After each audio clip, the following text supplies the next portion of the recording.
यांच्या श्रद्धांजली मानण्यासाठी आणि आपल्या आठवणी आपण त्यांच्या संदर्भात बोलण्यासाठी एक सगळे एकत्र जमलेलो आहोत. मला 1945 साली जेव्हा नगरपालिका निवडून आला तेव्हा मला काही समजत नव्हतं. पण तुम्ही जेव्हा आज मागवून पाहतो तेव्हा माझ्या असं लक्षात आलं येतं, विशेषतः 2012 सालापासून 2014 सालापासून भाजप केंद्रामध्ये सत्तेवर आहे आणि 1945 साली मी जेव्हा निवडून आलो तेव्हा हा शारवा पेठेचा वॉर्ड भाजपचा होता आणि मी तर कुठल्याच पक्षात त्यावेळेला करतो. तरी सुद्धा विशेषतः या प्रभागातील माझ्या वॉर्डमध्ये मला निवडून आणलेली बहुतेक सगळीजण भाजपमध्ये होती. शेखर बैरागी असतील, कारलेले असतील, भरपूर मंडळी. तर मी जेव्हा आता विचार करतो तेव्हा माझ्या असं लक्षात आलं की आज भाजप जेव्हा भारतावर सत्तेवर आहे तेव्हा ह्या माणसांनी 50-50 वर्ष काम केलं, 60 वर्ष काम केलं, 70 वर्ष काम केलं. किंवा आता आपण या पिढीतलं बघतो, 70 वर्षापर्यंत बघतो म्हणजे आणि वळवेल वय माझ्या माहितीप्रमाणे 85 वर्ष म्हणून मी म्हणतो. किंवा मी विद्याधर गोखलेंचं बरेच लेख लिहिला होता की विद्याधर गोखले यांचे वडील भाजपमध्ये सॉरी काँग्रेसमध्ये आणि ते भाजपमध्ये हे RSS मध्ये. पण त्यांनी RSSचं काम करत असताना जे सगळं समाजासाठी काम केलं ते फार महत्वाचं विशेषतः. किंवा त्यांनी म्हणजे कुणालाच माहिती नाही त्यांनी त्या कालावधीमध्ये 50% काढला होता विद्याधर गोखले. पण विद्याधर गोखले असं विचार केला तर नवीन पिढीला माहिती सुद्धा. पण भाजप सत्तेवर येण्यामध्ये ज्या लोकांनी काम केलं त्याच्यामधलं नाव घ्यायचं होतं अनिल बाळगे. पण अनिल बाळगे असं कुणालाही कधी वाटले नाही की ते RSSचे भाजपचे असे आहेत. पण त्यांनी जे काही केलं ते समाजामधल्या सगळ्यांना जे जी चांगली मंडळी होती त्या सगळ्यांना बरोबर घेऊन त्यांच्यासाठी मदत करणं, विशेषतः राजघराण्याशी असलेले त्यांचे संबंध ते अतिशय मोठे होते. आणि आपण म्हणतो की सर्वसामान्य माणसं मोठी होताना कोण बरोबर लागतं, ते अशी माणसं बरोबर लागतात असं मला वाटतं की पक्षविरहित विचार करतात, चांगलं असं वेचतात आणि हे वेचत असताना त्यांच्या माणसाला ताकद देतात आणि ते देत असताना आपली गुणवैशिष्ट्ये समाजामध्ये सोडून देतात. म्हणजे आज अनिल बाळगे हे लोकांच्या मनाच्या काय आहे त्यांनी विशेषतः आपली गुणवैशिष्ट्ये ही समाजामध्ये रुजवलेली आहे आणि ती पुढच्या जसं आपण म्हणतो पॅटर्न असतो, पॅटर्न दुसऱ्याला पुढे द्यायचं पुढे जायचं, तसं ते पॅटर्न पुढं देऊन पुढे गेले. प्रथमतः आपण त्यांना श्रद्धांजली अर्पण करतो, विशेषतः त्यांचे लाडके भाऊ अनिल बाळगे. कारण मी अशोक बाळगेंचं नेमकं मला बाबासाहेब पुरंदरेचे वृत्तपत्र वाचायला मिळाले तेव्हा मला लक्षात आलं की अनिल बाळगेंचे आणि अशोक बाळगेंचे संबंध भाऊ म्हणून कसे होते, भावाला सपोर्ट करणारा म्हणून कसे होते, जे आपण आता बघतो की त्याचं प्रमाण कमी कमी होत चाललं. जसं मी दबी कुलकडे वाचलं तर दबी कुलकडे लिहून ठेवलं काय काय केलं माझ्या भावाने माझ्यासाठी. तर हे जे आपलं असतं हे मला माहीत नव्हतं, म्हणजे अलीकडे 5 वर्षात कळलं थोडक्यात. ते वस्तू आहे. विशेषतः वडिलांची सेवा कशी करावी ते मी गेले आता तरी 5 वर्षात तरी बघतोय. आशुतोष ज्या पद्धतीनं त्यांची काळजी घ्यायचा, घरी रात्री अपरात्री त्यांच्या एकंदरीत सगळ्या उत्साहाला कुठं आडमुठेपणा न करता त्यांना घरी घेऊन जाणं, रात्री म्हणजे ते रिक्षेतनं गेले तरी ते रिक्षेवाल्याला ते पैसे भरपूर खर्च करायचे, पण रिक्षेवाल्याला ठरले असं एवढे पैसे द्यायचे.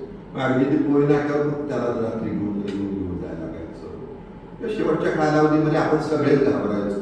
मी साबळे असेल आपण सगळी मंडळी पाहिजे, आपण सगळी तिथे घरी जाईपर्यंत कारण त्याचा तोच जायचा उत्साह प्रचंड असायचा. ते घरी जाईपर्यंत आपण आपल्याला ती काळजी असायची आणि मग घरी पोचल्यावर आपल्याला काय वाटायचं, कारण टोल जाण्याचा प्रकार त्यांचा हळूहळू तो वाढत चाललेला. तर हे सगळं जे आहे हे मला असं वाटतं की अनिल वाळुंबेंकडे बघताना त्यांचं सगळं कार्य, त्यांचं विशेषतः इरिगेशनमधलं कार्य, त्यांचं संगीतातलं कार्य, त्यांचं राजघराण्याशी असलेलं संबंध, त्याचा लोकांशी घातलेला वेळ असेल, या सर्वच गोष्टी, किंवा अगदी तरुण वयामध्ये पत्नी गेल्यानंतर सुद्धा ज्या पद्धतीतून कुटुंब व्यवस्था सांभाळला असेल, म्हणजे भरपूर आहे. त्याचे आयाम जे आहेत ते आयाम प्रचंड आहे. त्या आयामाचा विचार करता अनिल वाळुंबेंसारखे व्यक्तिमत्व आपल्या आयुष्यात येणं हे भाग्याचं लक्षण असं मला वाटतं. विशेषतः आज माझा लेख आहे, मला पुण्याला नाही का साठे तुमच्याकडे गेलो होतो, एवढा मोठा माणूस, पण त्याला काय आठवतंय तर पहिल्या 5 वर्षात मी सातारला होतो, माझा जन्म सातारचा, आणि मला आई घेऊन गेली चालू पावणीला घेऊन मोठी चौकात असलेलं छत्रपती स्टोर, नवीन टाकते राहण्याचं, हे त्याने मला सांगितलं. तर हे सगळं जे आपल्या सातारचं आहे भूषण, तर सातारच्या भूषणमधलंच एक सातारचं भूषण होतं अनिल वाळुंबे. माझ्यावर तर त्या फॅमिलीने प्रचंड प्रेम केलं. बाबासाहेब बरोबरची ओळख त्यांच्यामुळे माहिती झाली. मला अजून मी आठवते, मला म्हणजे काही गोष्टी का नसतं पण आपल्या लक्षात असतात. मी त्यांच्या घरी गेलो तेव्हा बाबासाहेब मला सांगत होते की मी जर आत्मचरित्र लिहिणार आहे, लिहिलं, त्यातली बरीच पानं अनिल वाळुंबेसाठी खर्ची घातलेली असते, असं त्यांनी सांगितलेलं होतं. तर हे सगळं महत्त्वाचं आहे, कारण आपल्याला काय असतं, शेवटी आपल्याला मोठी माणसं भेटतात, पण कुणाच्या तरी सानिध्यामुळे भेटत असतात. ते आपल्याला लक्षात येतं. आपल्याला वाटतं की ते भेटले, ते भेटलं, त्याला कोणीतरी एक कारण घडत असतं, आणि ती माणसं भेटण्यामुळे आपल्या आयुष्यामध्ये सुद्धा एक वेगळ्या प्रकारचं क्रांती होते म्हणा, आपलं सगळं बदलून जातं. आता पुण्यामध्ये एकदा भेटलेले होते आमचे माता, मला सांगत होते की बाबासाहेब पुरंदरे पुस्तक प्रकाशनाच्या कार्यक्रमाला येणार होते, आणि आम्हालाच वेळ झाला त्यांना आणायला जाण्यासाठी. रिक्षा गेली आणि ते आले घरी. तिने काय बघितली नाही, वाट मला गाडी न्यायला येते, त्या वेळेत झालं. हे सगळं बाबासाहेब पुरंदरेंचा सातारमधला संबंध वाढण्यामध्ये वाळुंबे मोठं योगदान आहे, हे मला जाणीवपूर्वक सांगितलं पाहिजे. अशा अनिल वाळुंबे आपल्यातनं निघून गेलेले आहेत. तर मी अनंत जोशी सगळ्यांना विनंती करतो, विशेषतः आशुतोष, आपण हार घालून पहिल्यांदा त्याने एक श्रद्धांजली अर्पण करतो, आणि मग आपल्याला ज्याला ज्याला बोलायचं आहे ते आपल्याला या ठिकाणी बोलतो.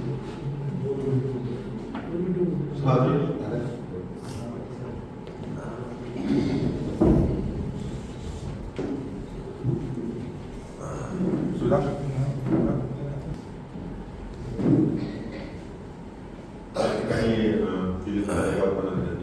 आपण या ठिकाणी प्रत्येकाने 5-5 मिनिटं घ्यावी. 5 मिनिटाच्या आपण श्रद्धांजली काय त्यामुळे सांगा. त्याच्यानंतर विजय साळवेला जायचं आहे लवकर, ते जे गव्हर्नमेंट करत होते. नंतर ते तुमचं नाव मला पाहिजे, सुभाष पांगवकर, फक्त बाकीचे सगळे गोष्टी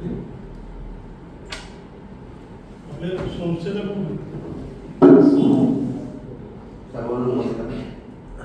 प्रथमतः कागदपत्र म्हणणं सुद्धा थोडंसं जड जातं. सदाबहार असणारे व्यक्तिमत्व अनिल वाळुंबे यांचं दुःख निधन झालं. त्यांचा आणि माझा अत्यंत घरगुती असा संबंध होता, आणि संस्कार भारतीच्या माध्यमातून ज्यावेळेला माझी जिल्हाध्यक्ष म्हणून निवड झाली त्यावेळेला मी त्यांच्याकडे आशीर्वाद घेण्यासाठी गेलो. त्यावेळेला एवढं मोठं व्यक्तिमत्व की ज्यांनी संस्कार भारतीची साताऱ्यामध्ये मुहूर्त पेटवली, त्यापैकी एक असणारं अनिलराव हे व्यक्तिमत्व. त्यांचं वैशिष्ट्य म्हणजे मगाशी शिरीषरावांनी सांगितलं तसं बहुआयामी व्यक्तिमत्व जसं असतं एखादं, की त्याचा कुठला आयाम आपण सांगावा आणि कुठल्या आयामावर आपण आपलं कॉन्सन्ट्रेशन करावं, त्यांचे गुण घ्यावे. म्हणजे आपण म्हणतो ना की किती मी घेईन तेवढं ते कमीच आहे, अशा पद्धतीचं ते व्यक्तिमत्व. आणि मला त्यांच्याबद्दल अतिशय गर्व होतो या दृष्टिकोनातून होता की संगीतातला साताऱ्यातला म्हणण्यापेक्षा महाराष्ट्रातला एन्सायक्लोपीडिया जर त्यांना आपण म्हटलं तर ते वावगं ठरणार नाही. मराठी संगीत असेल, हिंदी संगीत असेल, मराठी गायक असेल, हिंदी गायक असेल, सगळे पिक्चर, मग तो राज कपूर असू दे नाहीतर आणि देवानंद असू दे, त्यांच्या सगळ्या नटांच्या लपिकी, संगीतकारांची वैशिष्ट्य खडा माहिती असणारं ह्या वयामध्ये सुद्धा ज्यांची कुशाल होती असं असणारे अनिलरावचं व्यक्तिमत्व. संस्कार भारतीचा जिल्हाध्यक्ष या नात्यानं मला एवढं सांगावं वाटतं, मला वाटतं 95च्या आसपास संस्कार भारतीच्या जिल्हा कार्यकारिणीवर अनिल काम होतं. आणि वैशिष्ट्य म्हणजे ज्यावेळेला ते कृष्णानगरला राहायला गेले त्यावेळेला तिकडच्या लोकांना संस्कारवरची माहिती व्हावी म्हणून त्यांनी मला वाटतं त्या भागात सुद्धा संस्कारवरती त्यावेळेला काढली, बरोबर आहे.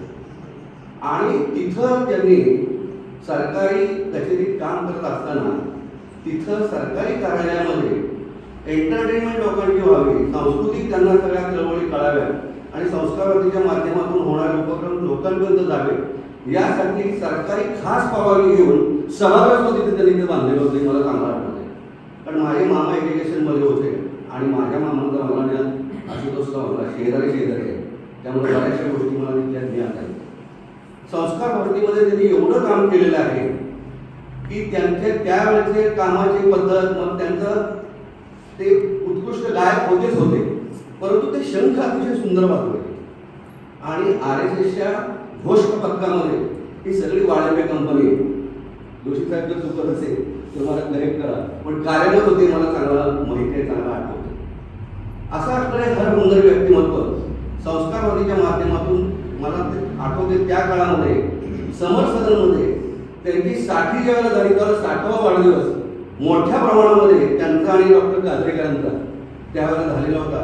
आणि तो वाढदिवस साजरा करण्यासाठी बापू म्हणजे चित्तरंजन कोंढरकर त्यावेळेला आले, बरोबर आहे. एवढं मोठं व्यक्तिमत्व की एखाद्या व्यक्तीच्या 60व्या वाढदिवसासाठी संस्था तो वाढदिवस साजरा करते, असं मोठं असणारं व्यक्तिमत्व क्वचितच आपल्याला बघायला मिळतं. आज आपण इथं जमलेलो होतो, जो 7 ते 8 संस्थांचे पदाधिकारी आहेत त्यांच्यावर बोलणार आहेत आणि ते बोलत असताना त्यांना श्रद्धांजली वाहत असताना त्यांचा इतका जवळ संबंध लोकांशी आलेला आहे की प्रत्येकाला तो माणूस आपल्या घरातलाच आहे. ऋषितुल्य असणारं व्यक्तिमत्व, त्यांचा आशीर्वाद मिळायसाठी ते जरी पुढे नुसते बसले तरी लोकांना हेसं वाटायचं. त्या कार्यक्रमाला एक वेगळी उंची आहे. शिरीषराव, मला आठवत, तुम्हाला आठवत असेल, माझ्या आईच्या वयाच्या 27व्या वर्षी तिच्या 4 पुस्तकाचं प्रकाशन आणि एका सीडीचं प्रकाशन समर सदनमध्ये आपण केलं होतं. आणि त्याला पाहुणा कोण आणायचा तर माझ्या आईचा आणखी त्यांचा अतिशय स्नेह असल्यामुळं त्यावेळेला मधु पोतदारांना त्यांनी आणलेलं होतं. आणि मधु पोतदार हे एवढं मोठं व्यक्तिमत्व की यांनी रामकथांवर पुस्तकं लिहिलेली आहे, वसंत देसाईंवर पुस्तकं लिहिलेली आहे. एवढा दर्दी माणूस, एवढा मोठा लेखक, पण अरुणरावच्या एका शब्दाखातर ते सातारा आले, तेही विनामोल आले. एवढं मोठं हे व्यक्तिमत्व उत्तुंग असतो. मला चांगलं आठवतंय, मी लहान असताना जलमंदिरामध्ये आपण म्हटलं तसं त्यावेळेला पुरंदऱ्यांची व्याख्यान मला होती आणि त्यावेळेला पुरंदऱ्यांना या ठिकाणी व्याख्यानमालेला आणण्यासाठी अरुणरावच कारणीभूत होते, त्या अनिलराव कारणीभूत होते. आणि दुसरी गोष्ट, तुम्ही ज्या मागाशी म्हणाल की त्यांचा संबंध एवढ्या मोठ्या व्यक्तिमत्वांशी त्यांचा संबंध होता. लता मंगेशकर असेल, सुधीर फडके असेल, यांना व्यक्तिगत त्यांच्या तिथं जाऊन हक्कानं ते बोलणारं असं व्यक्तिमत्व होतं. मला चांगलं आठवतंय या साताऱ्यामध्ये ज्यावेळेला कला संगम असेल किंवा त्याच्या आधीपासून त्यांनी सांस्कृतिक चळवळ केली, गाण्याच्या ज्या संस्था निर्णय उभ्या केल्या, त्यामध्ये 30 वर्षापूर्वी समर सदनमध्ये मी एक स्पर्धा घेतली, जशी आता आपण बघतो स्पर्धा, हिंदी गाण्यांच्या स्पर्धा बघतो, पहिला राऊंड, दुसरा राऊंड, तिसरा राऊंड वगैरे. तर त्यावेळेला मला परीक्षा घ्यायची होती आणि परीक्षा पुन्हा बोलवतो असा एक प्रश्न पडला होता. तर त्या काळामध्ये प्रज्ञा टोणपे आणि राहुल घोरपडे संगीतकार त्यांना अनिलरावने आणलं होतं. त्यांचं त्यावेळेला मला खूप सहकार्य मिळालं, त्यामुळे त्या स्पर्धेत एवढी उंची वाढली होती की काही विचारू नका. खूप गायक त्यांनी साताऱ्यामध्ये तयार केले, प्रज्ञा टोणपे असतील, चंद्रकांत शिंदे असतील, कला संगमची तर सगळीच व्यक्तिमत्व या ठिकाणी चांगली गायक झालेली. आणि मला चांगलं आश्चर्य त्यांचं असं वाटतं की ऐश्वर्या गव्हाणे यासारख्या छोट्या एका मुलीला सुद्धा एवढं मोठं त्यांनी व्यासपीठ मिळवून दिलं. आज ती चित्रपटामध्ये झाली. त्यांची घरची सेवा रेशमा आहे की आशुतोष त्यांनी करतच होते. परंतु मला वाळंबे कंपनीबद्दल सगळ्या साताऱ्याला खूप आदरानं त्यांच्याकडे बघितलं जातं, कारण हे संपूर्ण घराणं राष्ट्रप्रेमानं भरलेलं असं असल्यामुळं या घराकडे नेहमीच कौतुकानं बघितलं जातं. आणि ही मंडळी ही शेवटपर्यंत कार्यरत आहेत अजून सुद्धा. अशोकराव आपल्या सुविधेपती आज इथं आहेत, त्या गुणवंत कामगार आहेत. मला चांगलं आठवतं आम्ही बरोबर कामही केलेलं आहे. शासन दरबारी नोंद घेण्यासारखं असणारी व्यक्तिमत्व या वाळंबे घराण्यामध्ये आज अनिलराव आपल्यात नाही, परंतु त्यांच्या प्रेमात खातर इथं आपण सगळेजण जमलेला तबला नवा ज्यांना आम्ही असं म्हणतो ते शांताराम दयाळ या ठिकाणी आहे.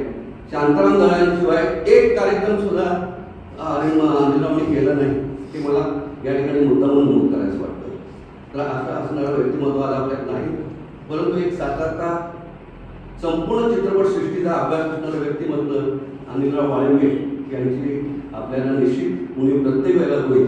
फक्त मला एकच सांगायचं, कला संगमच्या माध्यमातून दरवर्षी त्यांच्या या पुण्यतिथीच्या निमित्तानं आपण कार्यक्रम घेतला तर ती खऱ्या अर्थानं त्यांना श्रद्धांजली. त्यांना मी संस्कारवरती सातारा आणि पश्चिम संस्कारवरती प्रांतातर्फे मनपूर्वक आदरांजली वाहतो, श्रद्धांजली वाहतो आणि ते थांबतो.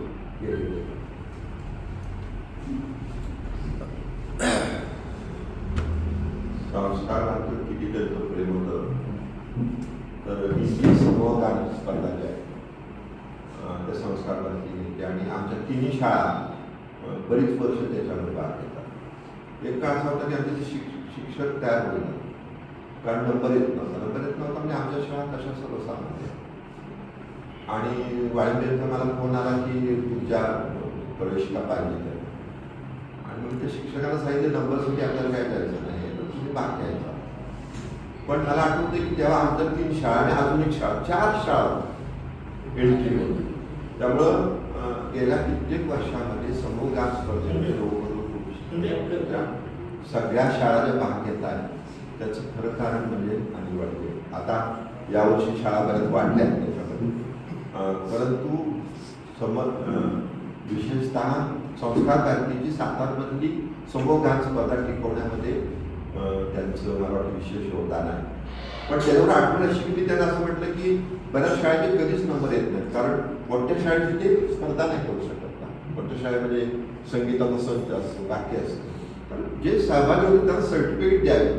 आणि मग ते आता सर्टिफिकेट द्यायला सहभागी आणि ग्रंथमहोत्सवामध्ये सगळ्यांना जे सहभागी होते सर्टिफिकेट तसं ते चालू झालेलं आहे. यामध्ये विजय साबळे यांना विनंती करून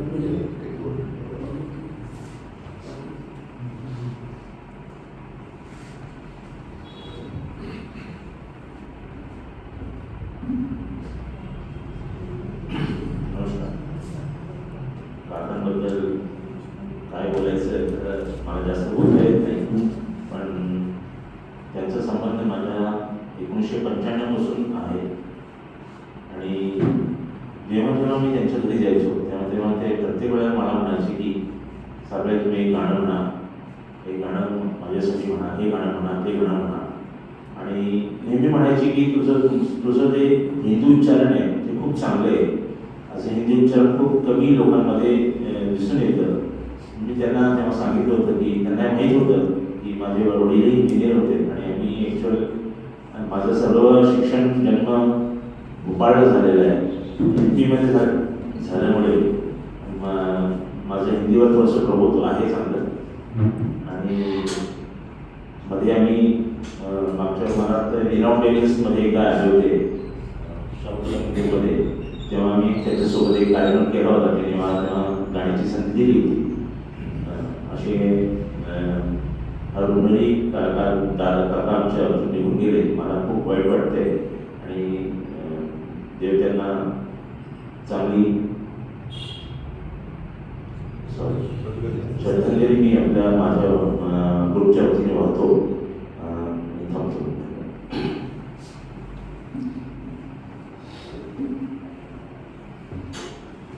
न बोलणारी माणसं बोलतात, हे सुद्धा एक आपण म्हणतो की न बोलणाऱ्याला सुद्धा वाटतं की मला काहीतरी सांगायचं, हे त्यातलं सांगायचं. सुभाषराव आपल्याला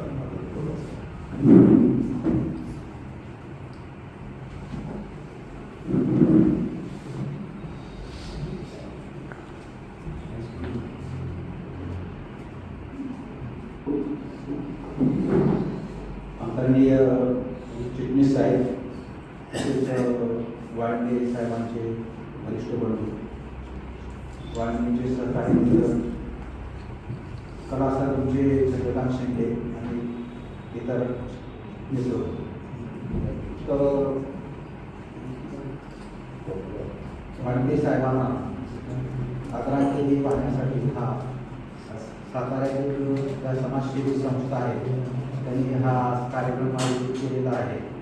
आणि त्यामध्ये मला बोलण्याची संधी दिली त्याबद्दल मी त्यांचा ऋणी आहे किंवा आभारी आहे. तर मी सर्वसाधारणपणे चिटणीस साहेबांच्या प्रभुत्व माझं त्याला श्रेय देत नाही आहे, पण तुम्ही लिहून आणलेलं आहे तर ते मी वाचून दाखवतो.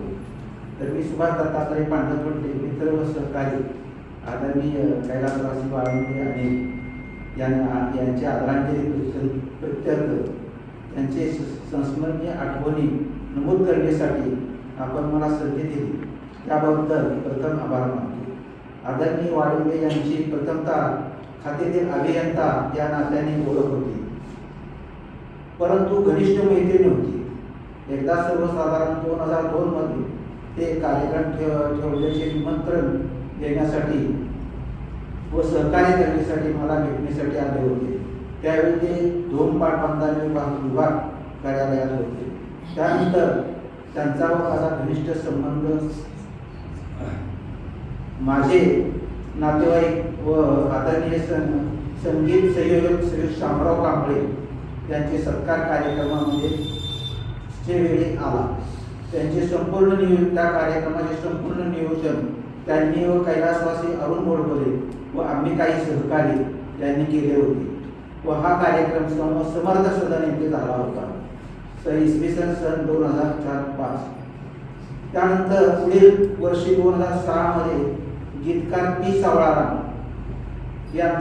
यांनी लिहिलेल्या गीतांचा कार्यक्रमाचे आयोजन त्यांनीच केले होते व तो कार्यक्रम हा सुद्धा समर्थ सदनमध्येच करण्यात आलेला होता. त्यानंतर न्यू इंग्लिश स्कूल येथे त्यांनीच संगीतकार व आर्मेनियन वादक आदरणीय एनाक डॅनियल साहेब यांचे कार्यक्रमाचे नियोजन सुद्धा वाळुंबे साहेबांनीच केलेले होते व कार्यक्रमाचे व अतिशय छान कार्यक्रमाचे सादरीकरण करणे त्यावेळेला आलेले होते. हे असून कला सरगम दीपलक्ष्मी पतसंस्था प्रायोजकद्वारे दरवर्षी न्यू इंग्लिश स्कूल येथे किमान 2 कार्यक्रम प्रतिवर्षी त्यांचे मार्फत सादर केले जात असत. साताऱ्याचे काही व्यक्ती स्वतः कष्ट घेऊन इतरांना आनंद देण्यामध्ये काही व्यक्ती आहेत. त्यामध्ये कैलासवासी वाळुंबे साहेब हे होत. मेणबत्ती स्वतः जळते पण इतरांना प्रकाश देते, किंवा वृक्षवल्ली स्वतः ऊन पाऊस झेलतात परंतु इतरांना सावली देतात. त्याप्रमाणे आपले वाळुंबे साहेबांनी स्वतः मेहनत घेतली व इतरांना आनंद व सगळ्या जणांचे मनोरंजन केले. माझ्यातर्फे त्यांना मानाचा मुद्रा करून माझी भावपूर्ण आदरांजली अर्पण करतो. इथून पुढे त्यांचे चिरंजीव ॲडव्होकेट आशुतोष वाळुंबे थोड्याफार प्रमाणात त्यांचे या गायन संगीताचे कार्यक्रम चालू ठेवतील अशी आशा मी व्यक्त करतो व रजा घेतो व त्यांना भावपूर्ण श्रद्धांजली अर्पण करतो. त्यांच्या आत्म्यास शांती लाभो एवढं बोलून मी रजा घेतो.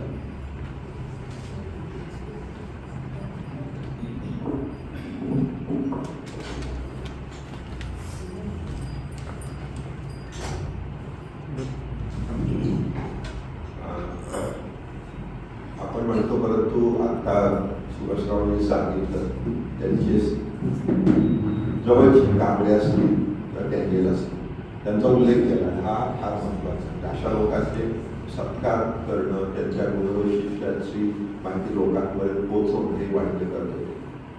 मगाशी मधु पोदारांची आठवण झाली म्हणून सांगितली. आता आमची इलेक्शन चालू आहे पुण्यात. मागच्या वेळेला माझ्यावर फिरायलाच फोन होतो पुढे उभा होतो, पण मधु पोदार माझ्याबरोबर सुंदरवरून इतके ठिकाणी करलेले आहेत त्या काळात. मधु पोदारांची ओळख होती करून ती इथं नाही पडली. त्यामुळे आता पुण्यामध्ये मी गेले 10 वर्ष साहित्य परिषदेमध्ये आहे. त्याच्यामध्ये वाळके कुटुंबाचा सुद्धा मोठा सहभाग आहे मी प्रामाणिकपणे सांगू इच्छितो. यानंतर माननीय कोथफळीला विनंती करतो या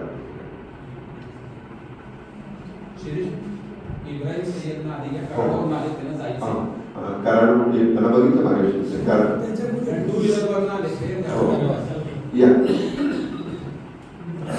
हे विषय संगीतामध्ये अतिशय प्रसिद्ध आहे आणि ह्या आदरांजली श्रद्धांजली कार्यक्रमासाठी ते कराडहून आलेले. त्यांना विनंती त्यांच्या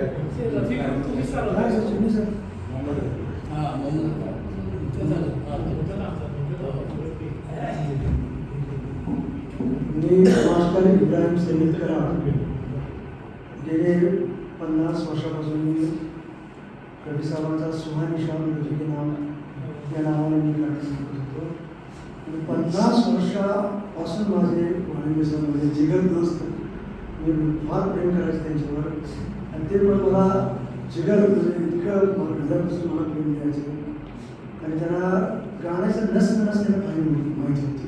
शब्दांचा उच्चार उर्दू असल्यामुळे आणि त्यांनी गाणं त्यांना फार आवडायचे आणि मला इतके कार्यक्रम मी केला कारण सातारा तर चिक्कार कार्यक्रम थोडे जास्त केले नाही इथं सगळं माझा कार्यक्रम झालेला आहे मैफलीचा. तर हे आमच्या साहेबांच्या माझं फार प्रेम होता. शेवटी ते म्हणाले तुमचं एवढा मोठा आर्टिस्टा 25 कलाकार माझ्याकडे गिटारिस्ट वाजवणारे लाईव्ह आर्टिस्ट तरी म्हणाले तुम्ही आर्टिस्ट एकटाच पाहिजे मला इतकं म्हणजे काय एकदम दुर्मिळ गाणे असायचे त्यामुळे मला इतकं प्रेम दिलेलं मी त्यांना कधी विसरू शकणार नाही. आपले आशुतोष अडके की इतकी त्यांची बहीण नाही लहान होती त्यांचं बलिदान फार मोठा झालेला संसारासाठी आपल्याला शांती मिळाली पण संगीतावर प्रेम केले आणि फार सगळ्यांना प्रेम देणार होते त्यांना कधी आपण विसरू शकत नाही. भगवानचं भक्त पण होते बरं का सांगायचं म्हणजे त्याला एक गाणं फार आवडायचं एक काय सगळेच दिनेश आलेले पिलू लागायचे हे असाच एक पिलूचा होता ते हमखास मला कुठल्याही मैत्रिणीमध्ये असले तरी ते गाणं म्हणायला तुम्हाला माहिती असेल ते दिलीप कुमार चतुर्वेदी चित्रपट इंसानियतमध्ये शब्द ऐका तुम्ही आशा के जब दीप बुझे तो मन का दीप जला जग का रास्ता छोड़ मुसाफिर तेरी राह चला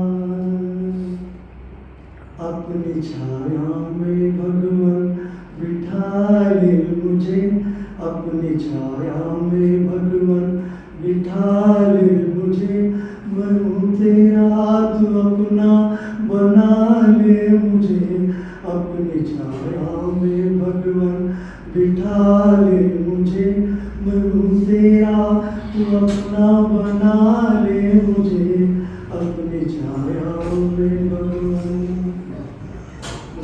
देवाचे भक्त झाले देवाकडे गेले आपण सोडून तर ही यादी जी पुराणी यादी आहे आम्ही त्यांना कधी विसरू शकणार नाही आणि त्यांचे प्रत्येक कुठली जी गाणी असेल मला सांगायचं म्हणजे जे गाणं म्हणायला आणि शेवटी बघा आपण या जगात आलेलो आहे सर्वांना जायचं पण तरी आमचे साहेबांना देवानं ते म्हणताना रूप सुकून आपल्याला शांती मिळावी आणि खास करून इथून बघायला मला बघायचं नाही माझ्या कार्यक्रमाला प्रत्येक कार्यक्रमाला उपस्थित राहायचे पण कार्यक्रम कार्यक्रमचा मला तिथून मला पुरस्कार दिले आणि तुम्हाला माहिती आहे सर्वांचे गाडीपासून श्रीरामचंद्रांना असू दे कुठले संगीतकार शंकर विष्णू मदन म्हणून परवा मदन म्हणूनचे कार्यक्रम केले तर मला 2-3 महिन्यापूर्वी फोनवर बोलणं व्हायचं माझं त्याचा बोलतो 15 संकट फोन यायचं आणि बोलायचं माझ्याबरोबर दम भरत होता तेव्हा जास्त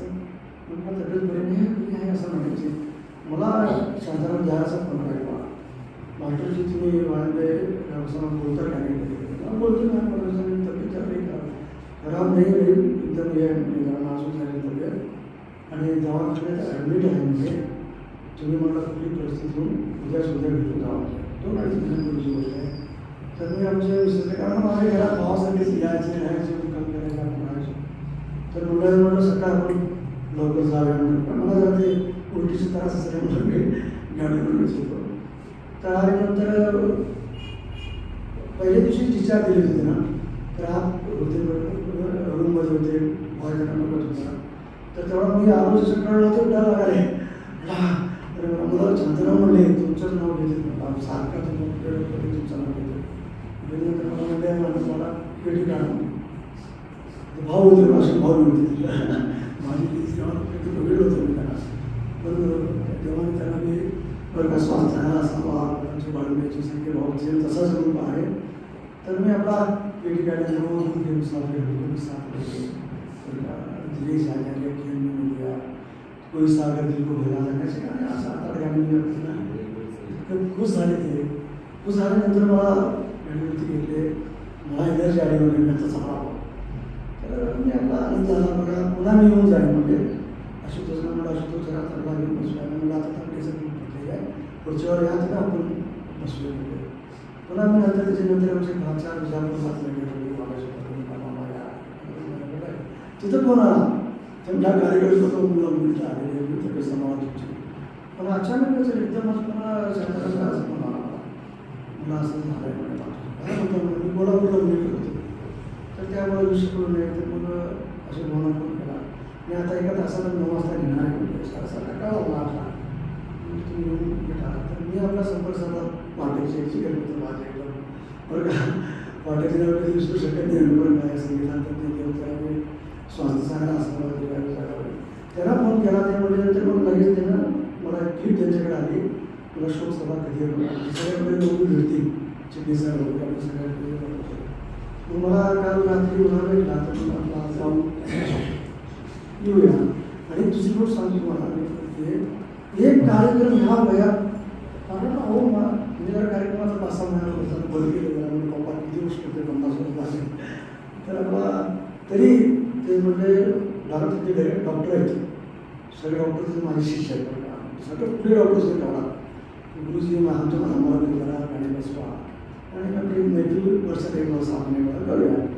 तर म्हणजे आपलं 5-6 लेडीज मॅडम होती त्याला गाडी बसून बसायचं. पण इथून फोन केले डॉक्टर ढगेनी नाही म्हणजे ते माहितीची गाणं आहे का गाणी विचार तर मी येतो नाही होत त्याची बाहेर जाणार तरी नाहीच होते मॅडम त्याला फोन द्या मला आणि तिथं चहा नाही जेवण नाही काय नाही थांबा म्हणा झोपायला काय मला मन भरलं माझं की आपण अशोक वाटलं कसं लोकांची त्यांना आपलं सोडायला मला ठीक आहे चालवलं एवढं प्रेम होतं मी कधी जाणं विसरू शकत नाही. आणि संगीताला ते अमर करून गेले बरं का डॉक्टर येत होते. आता काय करणार आहे आपल्या देवाच्या हातात आहे ते आणि एवढाच त्यांना सहशक्ती देवाने द्यावा. आपल्या सर्वांना त्यांची प्रेम मनात असंच असू द्या सगळ्यांना विनंती करतो. आणि शेवटी आपल्या सर्वांकडून मी आता श्रद्धांजली म्हणून करू शकतो. हे बघा इतकं छान आरती आहे बरं का आपल्यासमोर. राग जोग्यावर आधारित आहे. चित्रपटातील एक मंदिर बरं का जानेवारी कधी याद आरती म्हणतात अंतरा बघा हर धडकन आहे आरती बंधन म्हणजे आपलं जे हृदय आहे ना सगळं आरती सगळं वाचली होती ते बसायला हर धडकने आरती बंधन आंखों जो नीची हो गए दर्पण मग दर्शन म्हणजे हा आपण म्हणा तसं बोलू तुमच्या बंधन विचार केला की त्यांच्या चेहरा दिसतो मौत मिटाने चाहे हस्ती म्हणून जरा संबोधा तर याद हम यादों के फूल चढ़ाए और आंसू के दीप जलाए सांसों का हर तार पुकारे ये प्रेम श्रद्धांजलि शांति जाने वाले कभी नहीं आते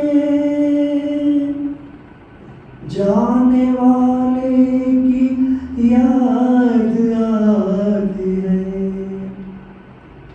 दिल एक मंदिर है दिल एक मंदिर है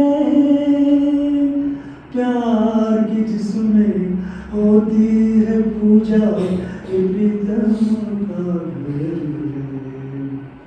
दिल एक मंदिर है दिल एक मंदिर है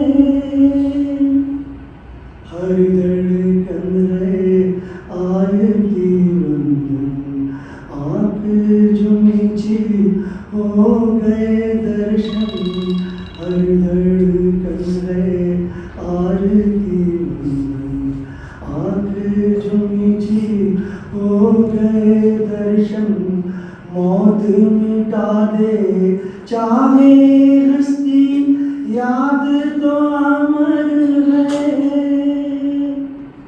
दिल एक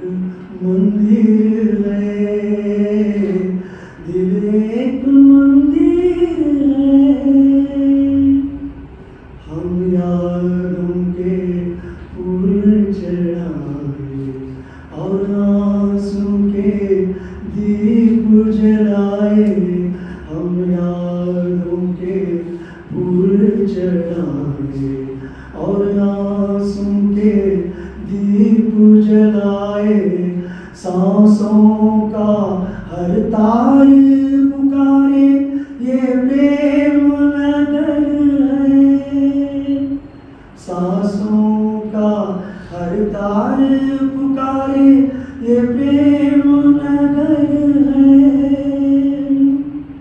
दिल एक मंदिर है, दिल एक मंदिर है, प्यार भी जिसमें होती है पूजा ये प्रीतम का है।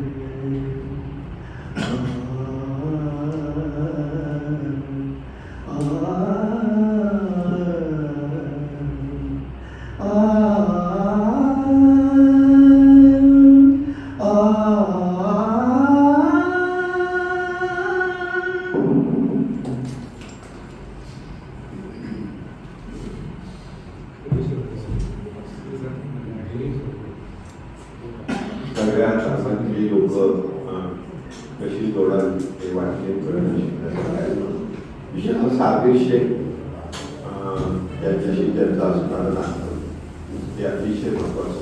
साबिर शेख म्हणजे बऱ्याच गोष्टी काय सांगायच्या, त्यानंतर मी कॉम्रेड किरण माने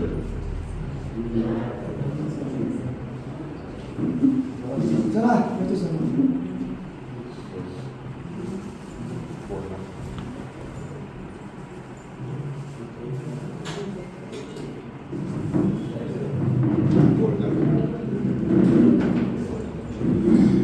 अनिल वाणिंबे आणि मला जवळजवळ गेली 40 वर्षातच ते 40 वर्षापेक्षा जास्त काळ मी हल्ली पुण्यालाच असतो आणि इथं आल्यानंतर काम परवा वर्तमानपत्रामध्ये मी बातमी असं की श्रद्धांजलीची अशी अशी सभा आहे आणि ती अनिल वाणिंबेची म्हटल्यानंतर मला शॉक असतो ते गेलेलं मला माहिती नव्हतं आणि मग ठरवलं की या श्रद्धांजलीला सगळं जायचं. पण माझ्या शेड्यूलप्रमाणे आज मी पुण्याला झालो. पण त्यांचं आंतरिक प्रेम असं होतं की आज बोला योगाचा संप असल्यामुळे मला पुण्याला जाता आलं नाही, माझं उद्यावरती गेलं, त्यामुळे याद असं करू शकतो. 6 दिवसापूर्वी शिरीज गोष्ट आहे. मंदार हॉटेल होतं आपले, आठवत असेल काय. मंदार हॉटेलमध्ये आम्ही काही मंडळी तरुण मुलं कॉलेजची चहा प्यायला नाश्ता करायला सकाळी जातो आणि तिथे ग्रस्त यायचा आणि तिथं असे मॅनेजरला काही 1 रुपया 10 पैशांच्या कळचं असं मला आठवत नाही, ते तो आवडतं गाणं लावायचं तुम्हाला, बरोबर आहे ना. तर एक ग्रस्त यायचा आणि तो रसिक बलमा हे लता मंगेशकरचं गाणं लावायला लावायचं. रसिक बलमा दिल को लगाए असं ते काहीतरी गाणं होतं. रोज यायचं तेच गाणं लावायचं. मला आश्चर्य वाटतं, हेच गाणं रोज काय. मी त्याची ओळख करून घेतली तर तो कुलकर्णी म्हणून ग्रस्त होता, त्यानंतर नाव संपूर्ण आठवत नाही, आणि चिपळूण करायच्या जयललिताच्या दुकानात काम. मी त्याला हे केलं, मला काय हवं एवढं, ते म्हणतो माझ्या काळजात घुसले, हे गाणं माझ्या काळजात घुसले, हे गाणं ऐकल्याशिवाय मी कामाला कधीही जात. मला तर खूप आवडलं. मी त्याला भेटीच म्हणतो असा संगीत प्रेमी माणूस आहे, मला आवडलं. तो मला काय बोलला, माझ्यापेक्षा एक बाप माणसाची मी तुम्हाला बोलते. आणि त्या कुलकर्णीने मला आणि ही जवळजवळ 50 वर्षापूर्वी आणि तेव्हापासून आली ऑलिंपिकचं नाव सर सुटार कुटार जमलं. तसं बघितलं तर अनिल वाळिंबे हे हिंदुत्ववादी विचारायचे, मी मार्क्सवादी विचारायचं. मला त्यांना आश्चर्य यांचं जमतं कसं. एक भाग तर साताराचं एक शेष वैशिष्ट्य आहे की इथं मैत्री होती ती कुठल्या पक्षाच्या पातळीवर होती. दोस्ती मैत्री ही पक्ष जात धर्म विसरून होत असते. तशी आमची मैत्री झाली आणि त्यांचा संगीतातला एक जो बाप माणूस होता, संगीतातला त्यांचा अभ्यास बघितल्यानंतर मी अक्षरशः त्यांच्या प्रेमात. अनेक गाणी ते मला वेळोवेळी भेटेल वेळेला ऐकवायचे, त्यावेळेला खूप ऐकवायचे. माझे आत्तेभाऊ बाळासाहेब शेळके हे मोठे गायक होते, त्यावेळेचे गाजलेले रेडिओ स्टार होते. त्यांची मी गाणी सांगितल्यानंतर ती गाणी त्याने मला म्हणून दाखवली. आणि कोल्हापूरमध्ये ते गंगावेशीमध्ये एक हॉटेल आहे, त्या हॉटेलच्या मालकाला अशा जुन्या गाण्याच्याच कॅसेट त्यावेळेच्या त्या काय म्हणायचं कवकडे असेल ते जमवण्याचं त्याला एक नाव. तर त्याची माझी ओळख झाली तुम्ही मला आढळ अरे ते तर आमचे बाप म्हणा गुरु आमची त्यांच्यामुळेच मला ही येस केलं. आपल्या साताऱ्याला बऱ्याच गोष्टी माहीत नसतात की साताऱ्याला बाहेर किती फेमस आहे तर बाहेर त्याचा कसा प्रभाव पडतो. तर खूप चांगल्या चांगल्या गोष्टी. त्याच्यानंतर असं एकदा असं बसलो असताना ते मला म्हटले की किरण तुमचा आवडता कवी हो असे बरेच म्हणजे तुम्हाला गीत रामायण आवडतं. मला गीत रामायण आवडतं पण त्यापेक्षा गरिबांची एक कविता मला फार आवडते. कुठली होतं म्हणजे गरिबांनी ज्यावेळेला हिंदी चित्रपटसृष्टीत मराठीतली गाणी घ्यायला लागली त्यावेळेला त्यांच्यातला कवी मिळाला असं ते समजलं. आणि त्यावेळेला त्यांनी हे केलेलं काव्य गीत हवे का गीत एका मोले विकतो घ्यावं विरह आणि किरकिरी गीत हवे का सिच्युएशन सांगायची दिग्दर्शकांना आणि यांनी घेतलंय तिथं संपलं. मला माझं हे संपलं असं त्या कविता त्याने मला मिठेच वाच मला एक तीच कविता आवडली. तुझं पुढं असं झालं की पुढं आमच्या संगीताची चर्चा चालतच राहिली. पुढं जेम्स गननं पुस्तक लिहिलं होतं Shivaji Hindu leaning Islamic India आणि त्याच्याविषयी वाद निर्माण झाला. तर त्याच्यावर बऱ्याच लोकांनी आपल्या बाबासाहेब पुरंदरेंच्या आक्षेप घेतलेला. वाडेकरने मला फोन केला आणि म्हणला हे चुकीचं हे त्याच्यात बाबासाहेबांचं काय हे नाही. मग आईसाहेब आपलं फिल्मराजी गोष्ट मग आईसाहेबांच्याकडे मला आपल्याला भेटायचं. वाडेकर आईसाहेबांचे म्हणजे फार जवळचे संबंध कुटुंबाच्या लोकांना माहिती असतं. आम्ही आईसाहेबांच्याकडे गेलो. मग बाबासाहेब पुरंदरेंना भेटायचं. मग पुण्याला आम्ही आईसाहेब गेलो असं बाबासाहेब तिथं आले. बाबासाहेब तिथं आल्यानंतर बाबासाहेबांनी जे अनिल वाडेकर याच्याबद्दल हे केलं बस किती संगीताचं प्रेम आहे साहित्याचं प्रेम आहे आणि स्वतः किती एक प्रकारचा त्यांच्या अंतःकरणामध्ये साहित्यिक आहे बाबासाहेबांनी ते वर्णन केलं. आणि तिथं म्हणजे बाबासाहेब पुरंदरेंच्याबद्दल असणारे जे काही गैरसमज होते ते दूर झाले. तिथं आम्ही पुरुषोत्तम खेडेकरांना बोलवून घेतलं त्यावेळेस मराठा सेवा संघाचे अध्यक्ष होते आणि तिथपासून या सगळ्या ह्याच्यामधून बाबासाहेब पुरंदरेचं मराठा सेवा संघाने मला उघडलं. म्हणजे अनिल वाडेकरांनी कामगिरी केली कुठे प्रकार होता देत नव्हतं पण अशा बारीक सारीक महत्त्वाच्या गोष्टी ते करत होते. खूप खूप म्हणजे हृदयापासून ते संगीतावर प्रेम करत होते. निवृष्टमध्ये होणाऱ्या प्रत्येक कार्यक्रमाला ते आवर्जून बघत होते आणि मी आवर्जून त्या कार्यक्रमाला ते स्वतः एक चांगले गीतकार होते गायकही बऱ्यापैकी ते गाणं गायचे पण मनापासून संगीतावर प्रेम करणारा हा माणूस होता. त्याचं जाण्यानं मला मनस्वी दुःख झालेलं आहे. मी भारतीय कम्युनिस्ट पक्षातर्फे नाट्य सेवातर्फे त्यांना श्रद्धांजली अर्पण करतो.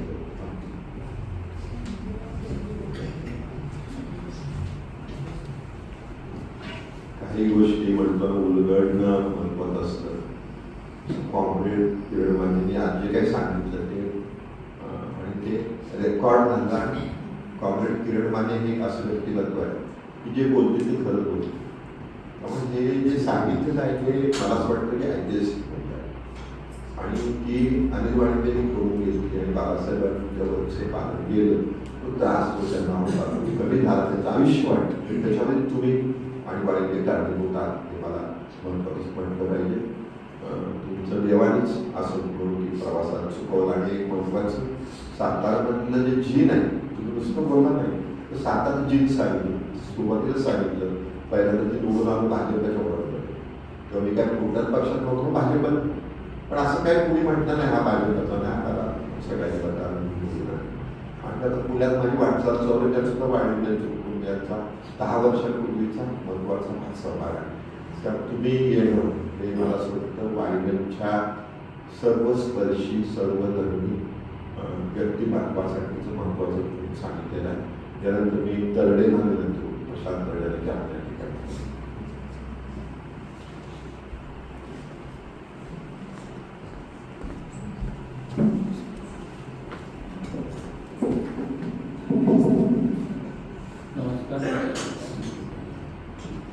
वाळवेकाकांबद्दल सगळेजण खूप काही बरोबर बोलतात. संगीत हा तर सगळ्यांसाठीच कॉमन जो आहे. साताऱ्यात पाटील सर इथे बसले या दिशेने संगीत क्लबची जी सुरुवात झाली त्या सुरुवातीच्या काळाबद्दल पाठकजी खरं तर माझं महेश पाठकजींशी बोलणं झालं तरी तुम्ही ती सुरुवात सांगावी, कारण मी त्या काळात त्या दिवशी संगीत क्लबमध्ये सुरुवातीच्या काळात नव्हतो. पण जेव्हा मी कधी एक 25 वर्षापूर्वी क्लबचा सदस्य झालो आणि काही कार्यक्रमांना उपस्थित राहायला लागलो वगैरे, कायम पहिल्या लाईनमध्ये माझ्या काकांची ओळख नव्हती. कायम पहिल्या लाईनमध्ये बसलेलं व्यक्तिमत्व कुठलंही गाणं झालं की उठणार आणि काहीतरी त्या गाण्याबद्दल त्यांच्या पोतडीतनं बाहेर येणारच. प्रत्येक वेळी नवीन आठवण, प्रत्येक गाण्याच्या शब्दांबद्दलची आठवण असेल, सुरावटीबद्दलची असेल, त्या फिल्मांकन असेल, काहीतरी आठवण त्यांच्याकडे प्रत्येक गाण्याबद्दलची आहेच. एक दोन कार्यक्रम झाल्यावर मग माझ्या लक्षात आलं, मग विचारलं कोण आहे काय, मग ओळख झाली. आता मग अशी ऐश्वर्या लावण्याबद्दल कोणीतरी सांगितलं की तिला व्यासपीठ. ऐश्वर्या माझ्या अगदी शेजारच्या म्हणजे व्यक्ती लागून असलेल्या घरात शाळेत असल्यापासून राहणारी. ऐश्वर्याला घरी येऊन कार्यक्रमाला घेऊन जायचे. ऐश्वर्याला घ्यायला आले की माझ्याकडे येणार, माझ्याशी 2 मिनिटं बोलणार घरात आणि मगच जाणार. ऐश्वर्या असे दिवस आता तिला नाव घ्यायची गरज नाही, इतक्या कलाकारांना त्यांनी व्यासपीठ दिलं. म्हणजे आता असं वाटतंय की हा हॉल असेल किंवा साताऱ्याचा कुठलाच हॉल असं नाही की ज्याच्या पहिल्या रांगेत बसून त्यांनी आपली काही आठवणी सांगितल्या नाही. त्या प्रत्येक हॉलला, आपल्या प्रत्येकाला, सगळ्यांनाच इथून पुढे कुठलाही कार्यक्रम बघताना हे प्रकर्षाने जाणवणार आहे की आता कुठलं तरी गाणं झाल्यावर मध्ये उठून आपल्याला त्याची आठवण सांगायला कोणी नाहीये. त्यामुळे त्यांच्या त्या आठवणीशिवाय पण त्यांच्या स्मृतीतच आपल्याला कायम कार्यक्रम इथून पुढे बघावा लागणार आहे. एवढंच मी थोडक्यात बोलून श्रद्धांजली व्यक्त करतो. बाकी या दिशेने संगीत क्लबच्या सुरुवातीपासूनच्या आठवणी पाठीची आपल्याला सगळ्यांनी सांगितलं. पुन्हा एकदा मी नम्र आदर वाटले. धन्यवाद. डॉक्टर श्याम.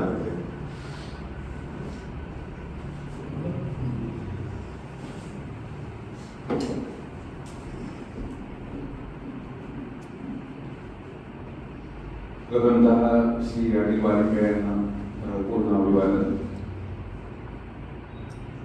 माझा संगीताशी फार संबंध नाही आला किंवा संगीताबद्दल मला फार कळतही नव्हतं, पण संस्कार भारतीय यामध्ये मी ज्यावेळेला 10 वर्षापूर्वी काम करत होतो तेव्हा डॉक्टर खडके अध्यक्ष होते, डॉक्टर काजरेकर प्रांतावर होते आणि मी शहरसचिव म्हणून काम करत होतो. संगीत आणि अनिल वारिके हे समीकरण वेगळं करणंच शक्य नाही. नुसतं गायकासंबंधी, गायनासंबंधीच त्यांच्याकडे ज्ञान होतं असं नाही. वादन सुद्धा, वादनातले दर्दी कसे आहेत हे मला त्यांच्याकडून कळलं आणि प्रत्येक कार्यक्रमाला रमाकांत परांजपेंना व्हायलिनला बोलवलंच पाहिजे, त्याशिवाय कार्यक्रम दर्जेदार होणार नाही, हे त्यांचं नेहमीच वाक्य असायचं. अनेक जणांनी सांगितले की शब्दांवर त्यांचं भयंकर प्रेम होतं. गायक सगळेच असतात, पण गायनामधलं कुठल्या शब्दावर भर द्यायचा आणि त्या शब्दाचा अर्थ भर दिल्यानंतर कसा निघतो हे अनेक वारीपेक्षाकडे शिकावं असं म्हणायला लागतं. अनेक कार्यक्रम आम्ही संस्कार भारतीत सुद्धा केले. एक कार्यक्रम मुद्दा मला आठवतो, नगर वाचनालयात आम्ही केला होता, तो म्हणजे माणिक गीते. माणिक वर्मांचं निधन झाल्यानंतर माणिकताईंची सगळी गाणी शहरातल्या 10 ते 12 त्यावेळेला नानालोही पण होत्या गायनामध्ये. त्या 1-2 गाणी त्यांनी पण म्हटलेली होती. दयाळ आहेत त्याला साक्षीदार, दयाळ त्या सगळ्याच त्यांच्या कार्यक्रमाला साक्षीदार आहेत. सातारा शहरातल्या सगळ्या हौशी गायिकांना एकत्र करून कार्यक्रम त्यांनी केला होता. त्यावेळेला 10 ते 15 गायिका त्यांनी हुडकून काढल्या होत्या आणि त्यातल्या प्रत्येक माणिकताईच्या गायनाची सुरावट कशी असायची आणि त्या कसं म्हणायच्या आणि त्यांचे शब्द कसे असायचे हे सगळ्यांना आपल्याला माहीतच आहे. संगीत आणि अनिल वाळिंबे हे अतूट नातं सगळ्यांनाही माहिती आहे. माणूस म्हणून अनिल वाळिंबे कधीही भेटले तरी इतकं गोडीनं बोलायचे, इतकं सांगायचे आणि प्रत्येक वेळेला परत संगीताचा विषय निघायचाच. अशा या व्यक्तिमत्वास आज आपण श्रद्धांजली अर्पण करत आहोत. वाळिंबे कुटुंबियांना त्यांच्या या निधनामुळे जे दुःख झाले ते पेलण्याची त्यांना शक्ती द्यावी परमेश्वराने, जेवढीच इच्छा व्यक्त करतो. परत एकदा अनिल वाळिंबेंना अभिवादन करतो. आणि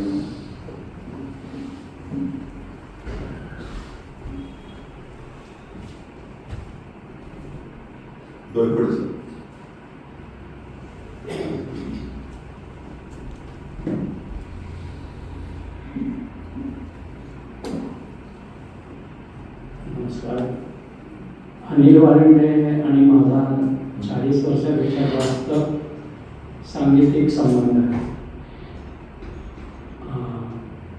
त्यांचं आपण विचार करतो, आपण एकटे जेव्हा नसतो, एकटे पण येतं, त्याला तुम्हाला मोठा छंद असेल, आपल्याला संगीताचा आम्ही म्हणतात, तर जीवन एकटं कधीच होत नाही.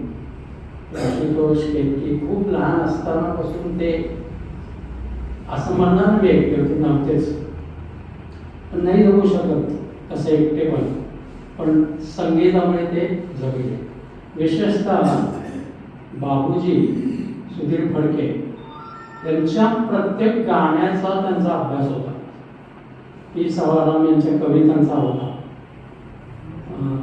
मला आठवते शब्दार्थ म्हणजे प्रेम, शब्दोच्चार कसे करावेत गाण्यामध्ये. पाठकजी एकदा मी एका विद्यार्थिनीला शिकवत होतो बाबूजींची लावणी, नेमके ते आमच्या घरी आलेले होते, बसले ते. लावणी होती जाऊ द्या सोहळा. त्याच्यामध्ये लाडी गोडीनं फिरवता तुम्ही हात ही ओळ शिकवत होतो. तर त्यावेळेला वाळिंबे म्हणाले की सर, लाडी गोडीनं म्हणताना उच्चार करताना लावर अर्धा चंद्र देऊन उच्चार करा. मला वाटतं बऱ्याच जणांच्या लक्षात येत असेल. सगळ्यांना पुन्हा लाईन वॉक म्हणून हां, तर किती बारीक अभ्यास होता पहा. दुसरी गोष्ट, आमचा त्यांचा न्यू इंग्लिश स्कूलमधून भारत विकास परिषद याच्यासाठी ती पुस्तिका यायची त्यांची, त्यात एक संस्कृत गीत आणि एक हिंदी गीत त्या पण चालावायची, कंपोज करायचं त्या नियमानुसार. त्यांची खूप मदत व्हायची हिंदी उच्चाराच्या वेळेला. तर आम्ही 9 वर्ष त्याचं ते नियम एक होतं की जिल्ह्यात पहिला आला पाहिजे तोच राज्यात जाईल, राज्यात पहिला येईल तोच राष्ट्रीय पातळीवर. आम्ही न्यू इंग्लिश स्कूलनं सलग 9 वर्ष राज्यात पहिला आला, जिल्ह्यात तर आला, त्यामुळे राज्यात आला, पुढे राष्ट्रीय स्तरावर 3-4 वेळा बक्षिसे मिळाली. त्या जवळजवळ प्रत्येक प्रांतात जाण्यासाठी आमच्यावर ते असायचे. इतकं त्यांचं लक्ष आमच्या सगळ्यांच्यावर असायचं. शेवटी मी 9 वर्ष झाल्यावर त्यांना म्हटलं आता आम्ही थांबतो म्हटलं, कारण शाळा खूप आहेत आपल्या इथं भाग घेणाऱ्या. नाही म्हणजे तुम्ही का थांबता? नाही म्हटलं आम्ही थांबतो का, पहिला येईल तोच पुढे जातोय ना, इतर संघानं संधी मिळून द्या. तर ते नाराज झाले जरा, कारण पुढे राज्यात गेला ते टिकतच नव्हते बाकीचे संघ. पण म्हटलं आपण थांबलं पाहिजे कुठेतरी. तर असे अनेक गोष्टी आहेत त्यांच्या आठवणीतल्या. मला सुद्धा व्यासपीठ त्यांनी दिलं बघ. एवढं संगीत शिकताना सुद्धा गायला लोकांच्या पुढे मोठं स्टेज त्यांनी दिलं. पुण्यामध्ये माझी बाईपण घेतली, नागपूरला झाली ती खुद्दार साहेब त्याच्या खूप आठवणी. त्यांच्या आत्म्या शांती लाभलेलीच असेल, तरी परत आपण आपल्या वतीनं त्यांच्या आत्म्या शांती लाभावी असं करून 2 शब्द संपवतो.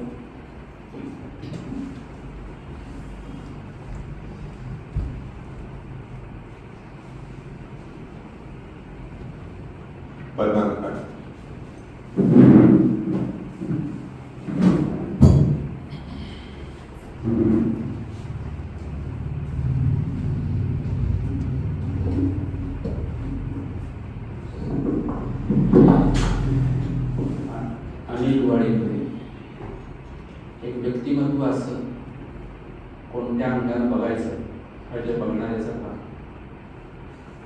साताऱ्यामध्ये चित्रपट संगीत आणि चित्रपट प्रेमी एकत्र करून 93-94च्या सुमाराला ही आदेश संगीत क्लबची स्थापना केली. त्यावेळेस अर्थातच वाळिंबेंचं कार्य चाललेलंच होतं, त्यांचं संगीत प्रेम चालू होतं. मला स्वतःला काही कल्पना नव्हती अनिल वाळिंबे व्यक्तिमत्व कोण आहे, परंतु आमच्या क्लबमध्ये ज्यावेळेस स्वतःशी ते दाखल झाले त्यावेळेस पहिल्या क्षणीच फार बडबड करतात बाबा. मी एवढं स्पष्ट माझ्या स्वभावानुसार बोलतो. तेव्हा माझे कान आमच्या पाटणकरांनी उघडले. ते म्हणजे पाटीलजी ते बडबड करतायत, त्या बडबडीतनं माहिती किती बाहेर येते बघा तुम्ही. आणि मग वाळिंबेंचं महत्त्व मला हळूहळू लक्षात यायला लागलं. आमच्या क्लबच्या मिटिंगला ते असायचे त्यावेळेस कार्यक्रम कोणते कोणते घ्यायचे, कसे कसे घ्यायचे. आणि ओघानंच त्यावेळेस हा जो आत्ताचा कराओके प्रकार तर काही नव्हताच, वादक आणायचे आणि त्या वादकांच्याकडून गायकांना तिथं सरावाला बोलून गाणी तयार करून घ्यायची. हा सगळा भाग होता. अर्थात वाळिंबे फक्त आमच्या यादीतल्यासाठीच काम करत होते अशातला भाग नाही. काही वर्ष त्यांनी यादीमध्ये काम केलं, यादीच्या बरोबर काम केलं. नंतर त्यांचा जो कला सरगम म्हणून त्यांनी तो स्वतंत्र ग्रुप सुरू केला. अर्थात बरोबर आहे, सातारा एवढा मोठा झाला की आम्ही इकडं गावात राहणारे कृष्णनगर भाग वगैरे हा सगळा वेगळा भाग, परंतु संगीताचं प्रेम हे त्यांच्याजवळ होतं. संगीताच्या प्रेमाबरोबर जी माहिती होती त्याबद्दलची पुस्तकं, त्याबद्दलच्या त्यावेळेसच्या कॅसेट्स, हे सगळ्यात महत्त्वाचं. नंतर सीडीचा भाग आलेला आहे, त्या सगळ्या कॅसेट्स त्यांच्याजवळ होत्या. आणि त्याचबरोबर ज्यावेळेस त्यांनी कला सरगमच्या तर्फे कार्यक्रम सुरू केले त्यावेळेस त्यांच्या इतर गाण्याचे कार्यक्रम अनेक जण ठेवतात किंवा त्यातल्या गायकांना संधी द्यायची वगैरे ह्या भाग झालाच आहे. पण माझ्या दृष्टिकोनातून 2 भाग त्यांनी महत्त्वाचे संगीताच्या संदर्भातले केले. ते साताऱ्यात केले, म्हणजे विनायक यांना बोलवलं. हे जे वादक असतात त्या वादकांचं मोठेपण काय असतं, ते काय पद्धतीनं त्या गाण्याला उचलून धरतात, मग ते गाणं फुलवण्यात वादकांचा काय महत्त्वाचा भाग असतो, हे अनिलरावनी आम्हाला सांगितलं. आणि ते अनिलरावच्या बोलवून त्यांच्याकडूनही त्यांनी ते आम्हाला ऐकवलेलं होतं. त्याचबरोबर शामराव कांबळे जे संगीत नियोजन करतात. काय आहे, एखाद्या गाण्याला चाल लावली ठीक आहे, पण ज्या 2 कडव्यातलं किंवा ध्रुवपद ज्यातला मधला जो भाग असतो त्यावेळेस कोणती वाद्य रचना करायची, कोणती वादक पाहिजे किंवा ती कशा पद्धतीची करायची, हे शामराव कांबळेंचं काम, म्हणजे त्याला कंपोजर म्हणतात. तर हे शामराव कांबळेंचंही महत्त्व त्यांनी ऐक्यमध्ये त्यास लेख लिहिलेला होता की शामराव कांबळेंचं कसं, आणि त्यांचा सत्कार इथं समर्थ सदनमध्ये झालेला होता. अनिलरावची ही जी खास बाब आहे खरा संगीतातला, म्हणजे फक्त गाणं चांगलं गातोय चला तेवढ्यावरच नाही, तर तो वादकही त्याच्याबरोबर कसा आहे. आणि आत्ता सरांनी सांगितलं असं शब्दाचे उच्चार. मग अनेकदा त्यांनी तो किस्सा त्याच वेळेस सांगितला होता की भरतव्यासने आधा आहे चंद्रमा रात्री चंद्र अर्धा, ते जे गदिमाने लिहिलेलं गाणं त्याची जन्मकथा, अशा या अनिलरावांच्या बोलण्यात अनेकदा काळायच्या. पण त्यांच्या दृष्टिकोनातून शेवटी प्रत्येकाची एक आवड असते. त्यांच्या दृष्टिकोनातून जास्तीत जास्त श्रीरामचंद्र, लता मंगेशकर, सुधीर फडके, म्हणजे शेवटी मी तर एकदा त्यांना म्हटलं किती वेळा तुम्ही श्रीरामचंद्राची कार्यक्रम करणार. अर्थात श्रीरामचंद्र म्हणजे संगीताचा फार मोठा खजाना होता, हा भाग वेगळा. परंतु काही झालं की श्रीरामचंद्र, लता मंगेशकर, लता दिदींच्या बद्दल तर त्यांच्या गाण्याचे इतके प्रकार, त्यांचे उच्चाराचे इतका त्यांनी अभ्यास केला की एक वेळची हकीकत अशी आहे की एक गाणं लता दिदींना मिळत नव्हतं, ते त्यांनी स्वतःच्या संग्रहातलं आहे माझ्या संग्रहात सांगून ती कॅसेट लता दिदींच्याकडे पोहोचवल्याची हकीकत पण त्यांनी सांगितलेली होती.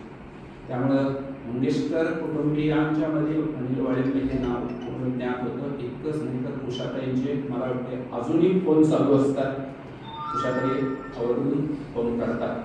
तेव्हा वाळिंब्यांचं हे व्यक्तिमत्व संगीताच्या दृष्टिकोनातून साताऱ्यातला एक मुख्य आधारस्तंभ किंवा अनेक गायकांना घडवण्यात. आता डोईफोडे सरांनी सांगितलं की त्यांना व्यासपीठ मिळवून दिलेलं आहे.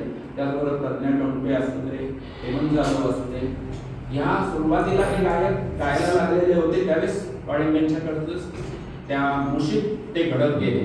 आणि आज त्यांची मग स्वतंत्र ते कार्यक्रम करतात, त्यांच्या गाण्याची वाहवा मिळते. पण त्याच्या मुळाशी कुठेतरी हे अनिल वाळिंबे असतात, हे इतकंच खरं आहे. अनिल वाळिंब्यांच्या व्यक्तिमत्वाबद्दल त्यांचं आताचं संस्कार भारतीचं कार्य असू दे, भारत विकास परिषदेचं कार्य असू दे, RSSचं कार्य असू दे, आणि त्यांची सुधीर फडक्यांवरची भक्ती असू दे. सुधीर फडक्यांचा विषय निघाला की 2019 साली सुधीर फडक्यांची जन्मशताब्दी निमित्त मला कोल्हापूरला सुधीर फडक्यांच्यावर जवळजवळ 1.5 तासाचं लेक्चर व्याख्यान द्यायचं होतं. सुधीर फडक्यांची एवढी माहिती मला नव्हती, थोडीफार होती, पण अर्थातच अनिल वाळिंबे माझ्याबरोबर आहेत म्हणल्यानंतर मला काही काळजी नव्हती. मी त्यांच्या घरी गेलो आणि सुधीर फडक्यांचा गौरव विशेषांक ते 60 वर्षाचे झाले असताना काढण्यात आला होता आणि तो अनिलरावांच्या घरी होता. मग तो एकदा गौरवग्रंथ मिळाल्यानंतर मी 1.5 तासाचं माझं व्याख्यान हे पूर्ण करू शकलो ते अनिल वाळिंबे. आल्यानंतर मी त्यांना ती कल्पना दिली, म्हटलं केवळ तुमच्या पुस्तकामुळे मला आज हे सगळं काही बोलता आलं त्या ठिकाणी. तेव्हा अनिलरावजी ह्या अनेकदा सहाय्य मिळत जायचं. अर्थात काळ हा असा आहे की हळूहळू शरीर थकत चाललेलं असतं, तरीसुद्धा आत्ता इब्राहिम घेऊन गेले तसं मौत मिटाले चाहे असते याद तो आम्हाला. अनिलरावांच्या या आत्म्यास सद्गती मिळावी यासाठी ओम पूर्णमदः पूर्णमिदं पूर्णात् पूर्णमुदच्यते पूर्णस्य पूर्णमादाय पूर्णमेवावशिष्यते. ओम शांती शांती शांती.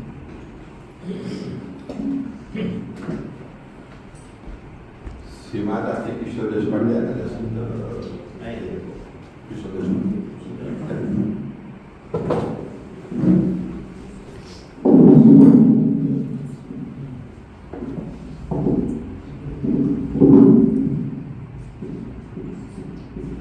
साधारणतः 2018 साल बहुधा असावं. नुकतंच तुमचे स्वर्गीय विखे देवीच्या माध्यमातून भारत विकास परिषदेशी जोडलं गेलो. एखादा दुसरा कार्यक्रम झाला होता आणि एक दिवस देवी साहेबांच्या फोन आला 4 वाजता, काय करताय रिकाम असतं ते आपल्याला वाळिंबे साहेबांकडे जायचं. आणि प्रथमतः त्या दिवशी मी वाळिंबे काकांच्या घरी गेलो. प्रथमतः जात असल्यामुळे मी साहजिकच थोडंसं बुजून दाराशी उभं होतो. पण तुम्ही आणि कोण आलं या इतक्या म्हणजे आपुलकीच्या हाक मारली आणि मी घरात गेलो. बघितलं तर संपूर्ण घराच्या हॉलच्या दोन्ही भिंती फक्त आणि फक्त गाण्याच्या कॅसेट्सने भरलेल्या होत्या. मी देवी साहेब त्यांच्याशी काय बोलत होते ते 2-3 मिनिटं ते संभाषण झालं. मी फक्त ते कॅसेट बघत होतो आणि बाहेर आल्यानंतर विचारलं की कोण आहे आणि इतक्या कॅसेट. मग देवी साहेब चिंता होती, संगीतात ते फार दर्दी आहेत आणि आपल्या भारत विकासचे फार जुने आणि ज्येष्ठ मार्गदर्शक आहेत. त्यानंतर साधारणतः एखाद महिना-2 महिन्याचा काळ गेला आणि एका बैठकीत वाळिंबे काकांनी सांगितलं आपल्याला गाण्यांचा कार्यक्रम करून खूप दिवस झाले, आपण एखादा कार्यक्रम करूया. आणि मग बैठकीत त्याचं नियोजन करत असताना त्यांनी सांगितलं की आपल्याला शाहू कला मंदिरचा हॉल मिळतोय का बघा. माझी थोडीशी चिडचिड झाली. भारत विकास तोपर्यंत भारत विकास परिषदेचं काम म्हणजे शाळेतल्या स्पर्धा घेणं, एखाद दुसरा रक्तदान शिबिराचा कार्यक्रम आयोजित करणं एवढंच होतं. मी बाहेर आल्यानंतर परत आमच्या ज्येष्ठ सदस्य विखे देवी आणि त्यांना शाहू कला हॉल आपण घ्यायचा. आपलं मर्यादा ते किती, लोक येणार ते किती, त्यामुळे वाळिंबे काका म्हणजे आपण घेऊयात.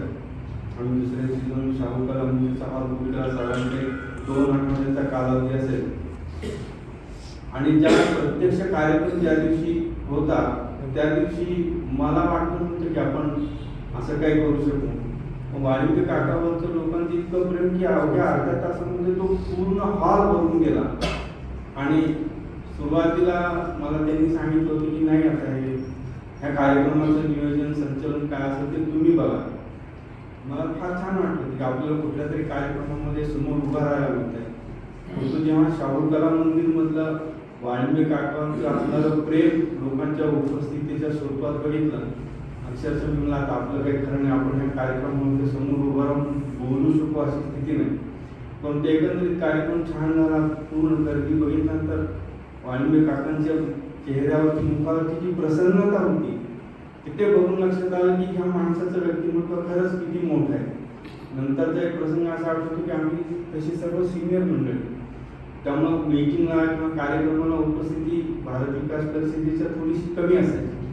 त्याला वैतागून मी एक दिवस एक मेसेज टाकला की आता आपण ही बैठक घेऊन ठरवूया की हे संस्था पुढे आपण काम चालू ठेवायचं की नाही. दुसऱ्या दिवशी वाळिंबे काकांचा फोन आला की जरा तुम्ही घरी या. घरी गेल्यानंतर त्यांनी त्याला असं मेसेज का टाकला, तुला काका मीटिंगला आपले लोक बरेचसे नसतात, कार्यक्रमाला कमी येतात. अहो ते म्हणजे असं म्हणून कसं चालत. त्यांनी जवळची डायरी काढून एक धडधड एक 7-8 नंबर, हा लावा नंबर, हा लावा नंबर, बोला ना, असं करून एक 10 मिनिटांमध्ये 10-12 लोकांशी बोलणं करून सांगितलं की हे सगळे पुढच्या मीटिंगला येतील आणि आपल्याला साताऱ्यातच थांबून चालायचं नाही, तर आपल्याला कराडमध्ये सुद्धा आपली भारत विकास परिषदेची शाखा नव्यानं स्थापन करायची. असं म्हणत त्यांनी परत 1-2 फोन आवाज लावले. ते कराडच्या त्यांच्या परिचित व्यक्तींचे होते. आणि त्यांना सांगितलं की पुढच्या महिन्यामध्ये कुठली तरी एक तारीख द्या, आम्ही तिथे येतोय आणि आपल्याला कराडमध्ये पण भारत विकास परिषदेची शाखा स्थापन करायची. आपण सगळे ज्येष्ठ आहात. आता मगाशी मी ऐकलं की 30 वर्षापासून 40 वर्षापासून आपण काकांच्या सहवासात होता. मी तसा फार त्या मागच्या 6-7 वर्षामध्ये मी त्यांच्या सहवासात आलो. वाल्मिकी काकांच्या नंतरच्या त्यांच्या वयाकडे पाहता आम्हाला फारसं त्या दृष्टीनं प्रयत्न करता आले नाही. त्यांनी कराडची शाखा स्थापन करायची हे जे त्यांच्या मनातलं एक विकसित होतं ते तसंच राहून गेलं. भारत विकास परिषद सातारा शाखेच्या वतीने मी काकांना विनम्र श्रद्धांजली अर्पण करतो आणि शक्य होईल तेवढे प्रयत्न त्या दिशेने करूया एवढे या ठिकाणी व्यक्त करतो. ओम शांती.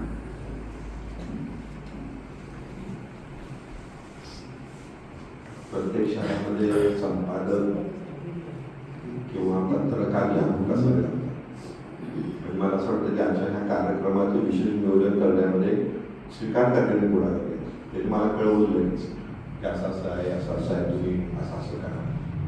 तर हे महत्त्वाचं एवढ्यासाठी असतं की तेवढ्या पुरतं त्यांनी सांगितलं नाही. आणि वेळेस कोणतंही काही आलं की ते प्रभातमध्ये छापायचे, सकाळमध्ये छापायचे. ते काही माणसं पडद्यावरून काम करतात किंवा स्वीकारतात किंवा ते मतदान सांगितलं पाहिजे. दुसरा भाग मला असं वाटतं की आपण बोलतोय मगाचपासून की संगीत आणि वाळिंबे हे जरी खरं असलं तरी सुद्धा वाळिंबे आणि बाबासाहेब हे सुद्धा एक अद्वैत आहे. म्हणजे त्याच्या सुद्धा आठवणी पुढील कालावधीमध्ये कधीतरी आपण जसं तुम्ही सांगितलं म्हणजे किती त्या माणसाला चूक नसेल, बाबासाहेब म्हणून त्यांना त्रास होत होते आणि त्यांची काही चूक नाही यासाठी योग्य माणूस किरण मानेसारखा निवडतो. बाई सगळ्यांकडे बोलतात कारण बाबासाहेबांना शिवशाही पदवीच जन्मदिनात दिली गेली. पण बाबासाहेब म्हणून असं कुठलीही गोष्ट चुकीची करू शकत नाही. हे जे आहे हा जो आत्म्याला त्रास करून घेण्याची गोष्ट आहे ही माणसाने प्रत्येकाने त्यांच्या या स्मृती जागवताना विशेषतः लक्षात घेतलं पाहिजे असं मला नक्की मला असं वाटतं. यानंतर मी चंद्रकांत शिंदेना बोलवतो त्यांनी या ठिकाणी.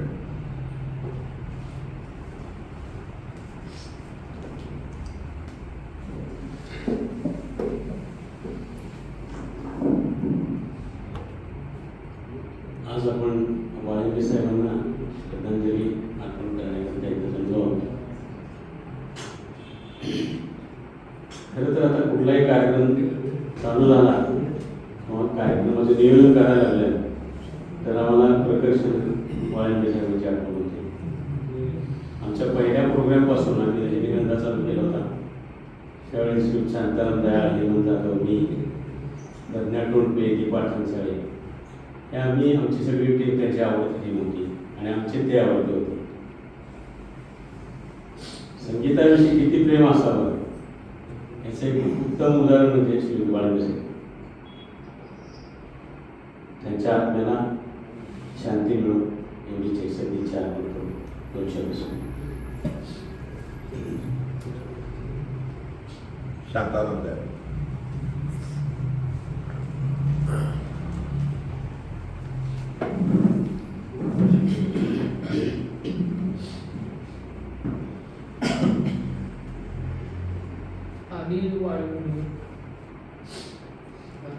अनिल वाळिंबे हे आता बोलताना पहिल्यांदा म्हणतोय पण ॲक्च्युली मी त्यांना बाबा या नावानेच आतापर्यंत बोललो.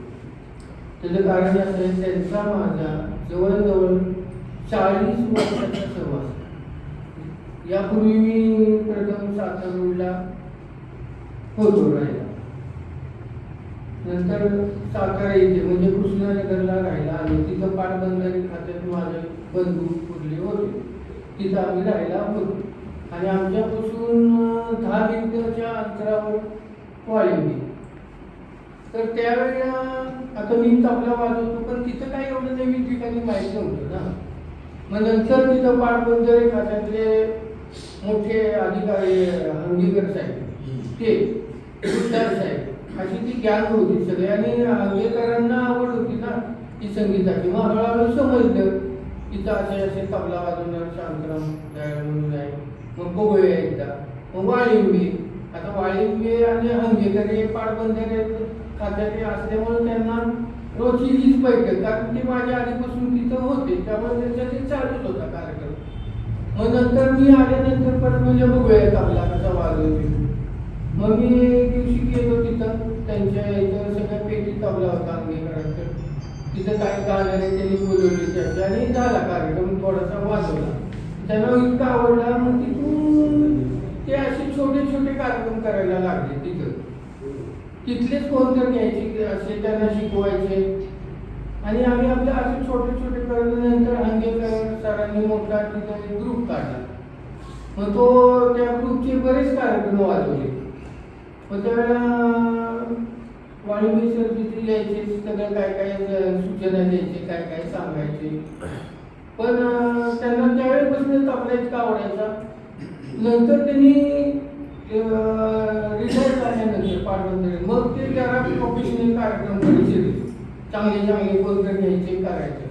पण एक त्यांचं चांगलं होतं की नवीन यांना संधी द्यायची. तर मला म्हणजे शांतराव, आता ही एक गायिका चांगली, हा गायक चांगला आहे, तर मी ह्याला घेतले, असू दे, मला माहिती तुला ती थोडं खटकते कारण तुझं वाजवणं ये, पण म्हणजे काय चांगल्याच तू वाजवशील, पण जो तयार नाही त्याचं पण थोडं वाजवायचं पाहिजे. आज असे म्हणतील म्हणजे उद्या सुधारतील. बघा तुम्ही म्हणले असू दे, म्हणले जरा आपण सांभाळून घेऊन त्यांना तयार करूया. आणि जरी ते कुठं इकडे तिकडे घसरले तर मला माहिती आहे तुझ्याकडे स्किल आहे, तू कळून पण देत नाही. म्हणजे इतका त्यांचा अभ्यास होता, सगळा तालाचा, सगळ्या गाण्याचा पूर्ण. आता त्यांच्यामुळे मला जवळजवळ मला वाटतं माझ्या जन्माच्या आसपासची पण मला गाणी वाजवायला लागली त्यांच्यामुळे. म्हणजे आता तुम्ही तर सगळ्यांनी सांगितलं पी सावळाराम, श्रीरामचंद्र वगैरे वगैरे असे बरे माणिक वर्मा खूप करायचे. पण आत्तापर्यंत त्यांनी एवढे जे कार्यक्रम केले, आता ते मला आकडे पण सांगता येणार नाही. पण माझ्याशिवाय, माझ्या तबल्या साथीशिवाय मला तर आठवत नाही त्यांनी गुणाचा कार्यक्रम असा हा कार्यक्रम केला. एकही कार्यक्रम असा आठवत नाही, फक्त एकच आठवतो कार्यक्रम. एक वेळ अशा आली, मी हैदराबाद वरून कार्यक्रमावर येताना असं पडलो होतो, तिथं हाताला क्रॅक झाला, त्यामुळे मला तो कार्यक्रम वाजवता आला नाही. ऐन वेळेला 8 दिवस राहिले होते, फ्रॅक्चर झाला. मग त्यानंतर तो कार्यक्रम झाला, मी तिथं गेलो, परत त्यांच्याकडे अगोदर गेलो सांगायला. तर त्यांचं एक वाक्य मला अजून आठवते. ते म्हणजे तुझा हात फ्रॅक्चर झालाय खरं आहे, पण माझा एक हात गेल्यासारखं मला वाटतं. एवढं ते त्यावेळेला बोललेलं माझ्या अजून लक्षात. त्यानंतर त्यांच्यामुळे मोठे मोठे लोकांचे बरेच म्हणजे सान्निध्यात जायचं वेळ आपल्याला मिळालं त्यांच्यामुळे. मग आता ते श्याम कांबळे, इंडियन डायनेल असे बरेच जणांबरोबर संबंध आले. श्रीधर फडकेंचं मला त्यांच्यामुळे वाजवायला मिळालं. आमच्या शास्त्रांचा ऐका तबला. एकदा त्यांना हे आपले संगीत समीक्षक दत्ता माळुंकर म्हणले, त्यांनी एकदा असंच वाळवी म्हणले तुम्ही ऐका तरी तबला आमच्या शास्त्रांचा साताऱ्यात बघा म्हणले. मग ते आले होते एका कार्यक्रमावर, ते डोईपोडी साहेबांना माहिती. तर त्यावेळेला ते म्हणले की अरे वाळवे, हे शास्त्रांचा तबला म्हणजे मला ते लाला गंगावली सारखा वाटते, ती झाक दिसते. मग तिथून ते मला कसे म्हणायचे. असे त्यांचे बरेच किस्से आहेत सांगण्यासाठी. त्यांच्यामुळं एक कार्यक्रम असा होता पुण्यात बघा, केसरीवाड, ते पोद्दार कवीच्या पुस्तकाचं उद्घाटन होते. सगळे संगीतकार आले होते, म्हणजे 90% संगीतकार त्या कार्यक्रमाला होते. गायिका, गायक, वाद्यवृंद पूर्ण पुण्याचा होता. पण ते म्हणले तबल्याला शांतराम नाही. एवढं म्हणजे त्यांचा विश्वास होता माझ्या वाजवल्यावर. गाणं कुठले आणि कसले असू शकते म्हणजे नाही, शांतराम रिदम करून नाही, एवढा त्यांचा माझा विश्वास होता. त्यानंतर मग त्या कार्यक्रमाला त्यांनी माझं नाव सुचवलं. ते सगळी पुण्याची गँग होती त्यावेळेला, टोटल फक्त मी सोडलं होतं. पण त्यांनी त्याला सांगितलं हा कार्यक्रम शांतराम वाजवेल. तो कार्यक्रम असा क्लासिकल पासून ते लावणीपर्यंत होता, मोठा कार्यक्रम. म्हणजे अशोक पत्की ते वाहिनी वाजवणार, गाणार वाहिनी ते होते. आता मला नाव आठवत नाही, अंगीकर होते. त्यानंतर एक होता म्युझिकचे कोण संगीतकार होते, आनंद मोडक होते. बरेच जण असे होते. कार्यक्रम क्लासिकल पासून लाईट पर्यंत झाला कार्यक्रम झाला आणि मी तबले बांधले होते आणि बांधताना तिथं बाळा मी पळत आले शांतराम म्हणजे ती साईड थांबते तुझ्यासाठी. म्हणलं कोण हो? म्हणजे आनंद मोडक. तसं मी हात धरलो. तसेच तबली ठेवली तिथं तर ते आनंद मोडक माझी वाट बघत थांबले होते गाडी घेऊन. त्यांचे सगळे घरातली पण होती मंडळी. मग त्यांनी दारू उघडलं मला पहिले. मग मी नमस्कार केला आणि म्हणजे अरे मला तुझा तबला आवडला म्हणजे विशेष म्हणजे तू क्लासिकल पासून ते लाईट पर्यंत एवढं वाजवलं म्हणजे मी लक्षात ठेवलं. म्हणजे माझं काय ऐकतात तुम्ही एवढं मोठं काम केले. एक होता विदूषकच्या मी अशा त्यांच्या नावल्या ऐकल्या म्हणजे तुम्ही केलेल्या ते काय म्हणजे ते जमाना वेगळा होता त्या वेळेचा. पण मी म्हणजे तुमचं वादन लक्षात ठेवलं म्हणजे ती काहीतरी मला संधी देणार होती. बॅटल ते 2 महिन्यातच केली. पण ही संधी अनिल वाळिंबेकडून मिळाली.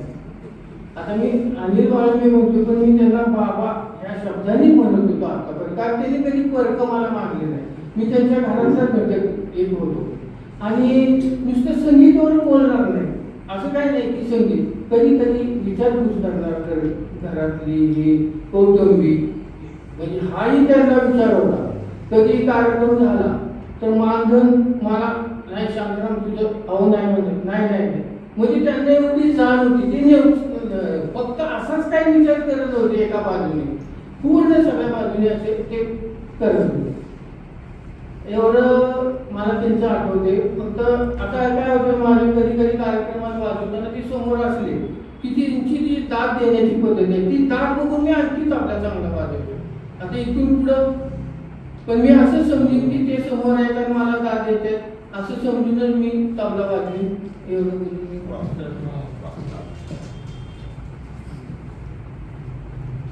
सुधाकर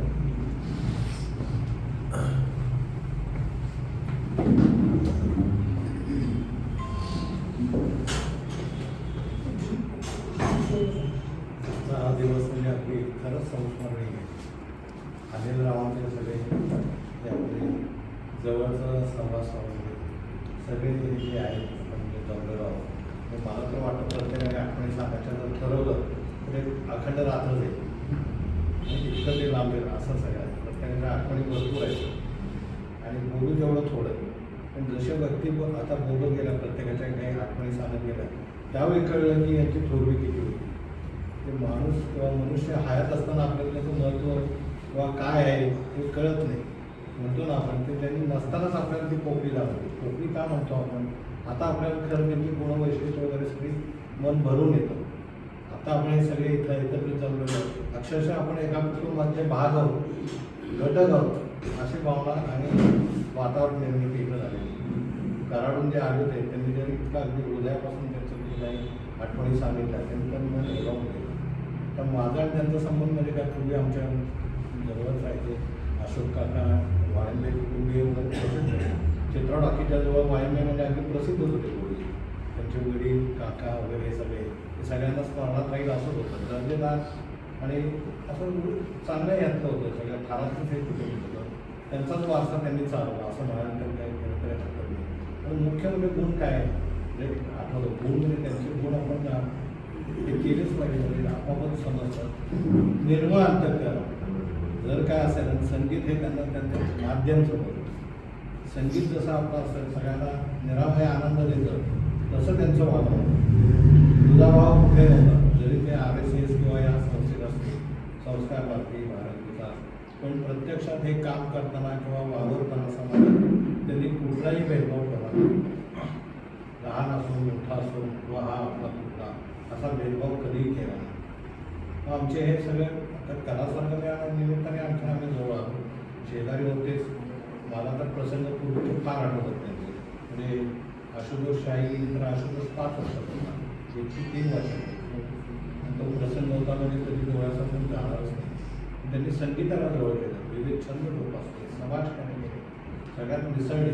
त्यांनी एकाकी म्हणजे असं मला जाणून दिला नाही. त्यांनी स्वतःचे काही दुःख असेल किंवा जे काही त्यांना जड जात असेल ते कधीही त्यांनी असं बोलून दाखवलं. ते आपल्या नेहमीप्रमाणे आनंदी राहिले. समाजकार्यात भाग घेत राहिले.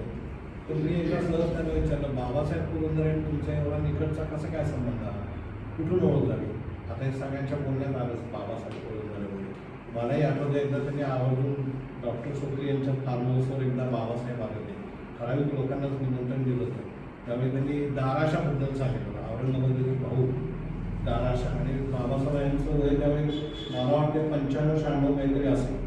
पण त्या काळात त्यांनी जे वर्णन केलं ते मी कधीही विसरू शकत नाही.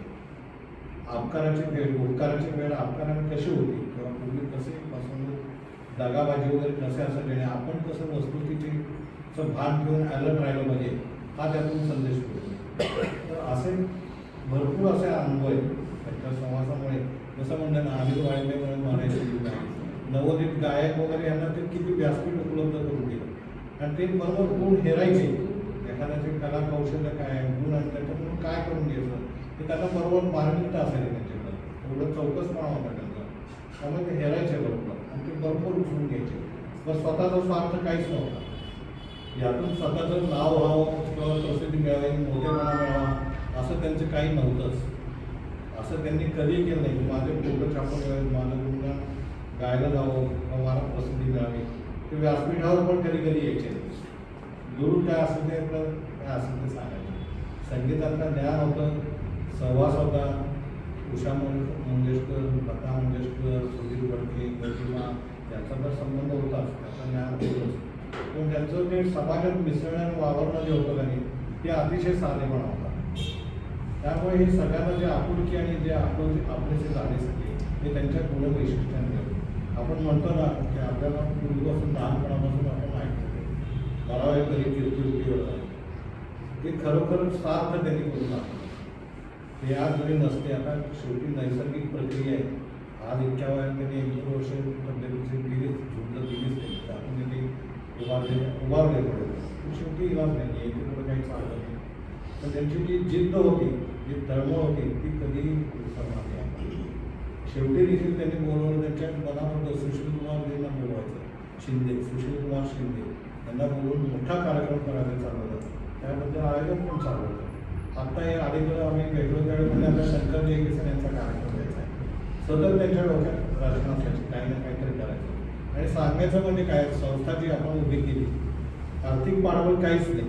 म्हणजे जसं बजेट आपलं नेहमी तुटीचं बजेट असतं भारत सरकारचं, पण तूट असेल तर वृद्धी होते असा एक अर्थशास्त्राचा नियम आहे. विकास कधी होतो, तूट असेल तर विकास होतो. तसंच आमच्या संस्थेचं आहे. आता 95 साली संस्था आम्ही उभी केली, ती 50पेक्षा जास्त कार्यक्रम झाले. मी मोजत नाही, पण 50पेक्षाही अगणित कार्यक्रम झाले. पण कधी कोणाला आठवत आहे का की तिकीट लावले, पैसे मिळवले, माघारी गेले प्रत्येकाला. आम्ही विचार करत होतो मागच्या कार्यक्रम एक कसा तरी जेमतेम झालेला आहे, पुढचा कार्यक्रम कसा करायचा. तर ते मला म्हणायचे तू काय काळजी करू नको, बघू आपण करू. पण ही त्यांची निर्मळ अंतःकरणापासून जी भावना होती काम करण्याची किंवा एखाद्या कार्यास पाहून घ्यायची, त्यामुळे परमेश्वराने काहीही कमी करून घेतले. पैशाचा कधीही प्रश्न आला. आता एवढे कार्यक्रम करणे वगैरे म्हणजे आपण आर्थिक गोष्टींशिवाय काही चालू शकत नाही. पण आम्हाला कधीही कुठलीही अडचण नाही. लोकांचं सहकार्य मिळालंच, बरोबर दात नाही. विशेषतः मध्ये शाहूकला मंदिर हे असे पूर्ण भरायचं. म्हणजे विनामूल्य आपण कधीही तिकीट लावले नाही किंवा पैसे मागितले नाही किंवा तिथे एंट्री देताना पैसे ठेवून वगैरे काही नाही. एकदा तर आम्ही असा विचार केला की बॉक्स पण ठेवायचे नाही. साधे जे आपण दान पेटी द्यावं म्हणतो, देणगीची पेटी, ते आमच्या डोक्यात आलं काहीतरी आपलं आर्थिक स्वरूपात जे व्हावं काय उत्पन्न. पण आम्ही एकदा विचार केला ते देखील काढून टाकायचे. इथं बॉक्सेस ठेवायचे नाही, हा पैसा विशेष ठेवायचा नाही. इथं पैसे मागायचे नाही किंवा रक्कम मिळेल अशा मी काही करायचं नाही. योजना वेगळी करू नका. पण इतके त्यांचे विचार उच्च होते. त्यामुळे त्यांचं जे आहे आपल्या जे किंवा आता जे जबाबदारी आणखी घेऊन पडलेली आहे तर अशोक काका, आशुतोष वगैरे उच्च विद्यापीठ हेही त्यांच्या परिपरिविकास सहकार्य करतात. रेश्मा निवेदक म्हणून सगळा सहभाग असतो, गाड्यांनी त्यांचा सहभाग आहेच आहे. तर आता ही जबाबदारी संस्थे चालवायची म्हणजे आणखी जास्त येऊन पडली. ते आशीर्वाद असताना काही वाटत नव्हते, पण आता त्यांच्या जाण्याने काय झाले आणखीन आता जबाबदारी जास्त वाढली असं वाटायला लागलं. पण त्यांनी जी काय मूल्य जपली, जोपासली, जो काय आदर्श दिला त्याच्या दृष्टीने आपण आता वाटचाल करायची असं आम्हाला एक त्यांनी प्रेरणा देऊ. आणि मी या निमित्ताने त्यांना आदरांजली वाटतो. परमेश्वर त्यांना सद्बुद्धी द्यायला ही माझी खात्रीच आहे. आणि त्यांचं निर्मळपणे जे काय त्यांनी वाटचाल केली ती नक्कीच चांगली होईल. त्यामुळे त्यांना चांगलीच ही सद्बुद्धी परमेश्वर देणार त्यांच्या कुटुंबीय त्यातून काळापर्यंत सगळे दुःखातून बाहेर होते. त्यांच्या आठवणीतूनच आपल्याला सगळं मार्गदर्शन वाटचाल आणि माझे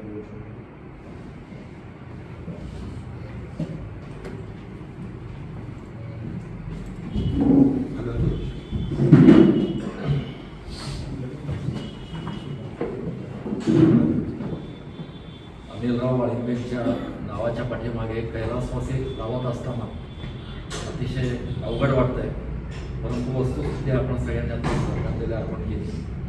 मी इथं उभा आहे तो छत्रपती मोरले प्रतापसिंह महाराज भोसले नगर वाचनालय याचा प्रतिनिधी म्हणून इथं उभा आहे. आमच्या अजून 2-3 पदाधिकारी देखील इथं आहेत. डॉक्टर श्रोत्री आहेत, श्रीकांत कात्रे देखील उपस्थित होते आहेत. त्या वतीने मी इथं उभा आहे. समोर निवडक एक 40-50 माणसं आहेत, परंतु याच्यामध्ये अनेक संस्था आहेत. त्यामुळे एक एक संस्था जर का आपण 50-100 असं जर का हिशेब केला तर आपल्या या कार्यक्रमाला अप्रत्यक्षरित्या तर संस्थांचे प्रतिनिधी म्हणून 2,500-3,000 माणसं आहेत असं आपण समजू शकतो. एक व्यक्ती एक संघटनात्मक कार्यकर्ता म्हणून कसं काम करते याचं अनिलरावांचं आपल्यासमोर उदाहरण आहे. माझा त्यांचा संबंध 3 नात्यांनी आला. एक तर शाहूपुरीमधली जे LIC कॉलनी आहे त्याचा मी रहिवासी आहे.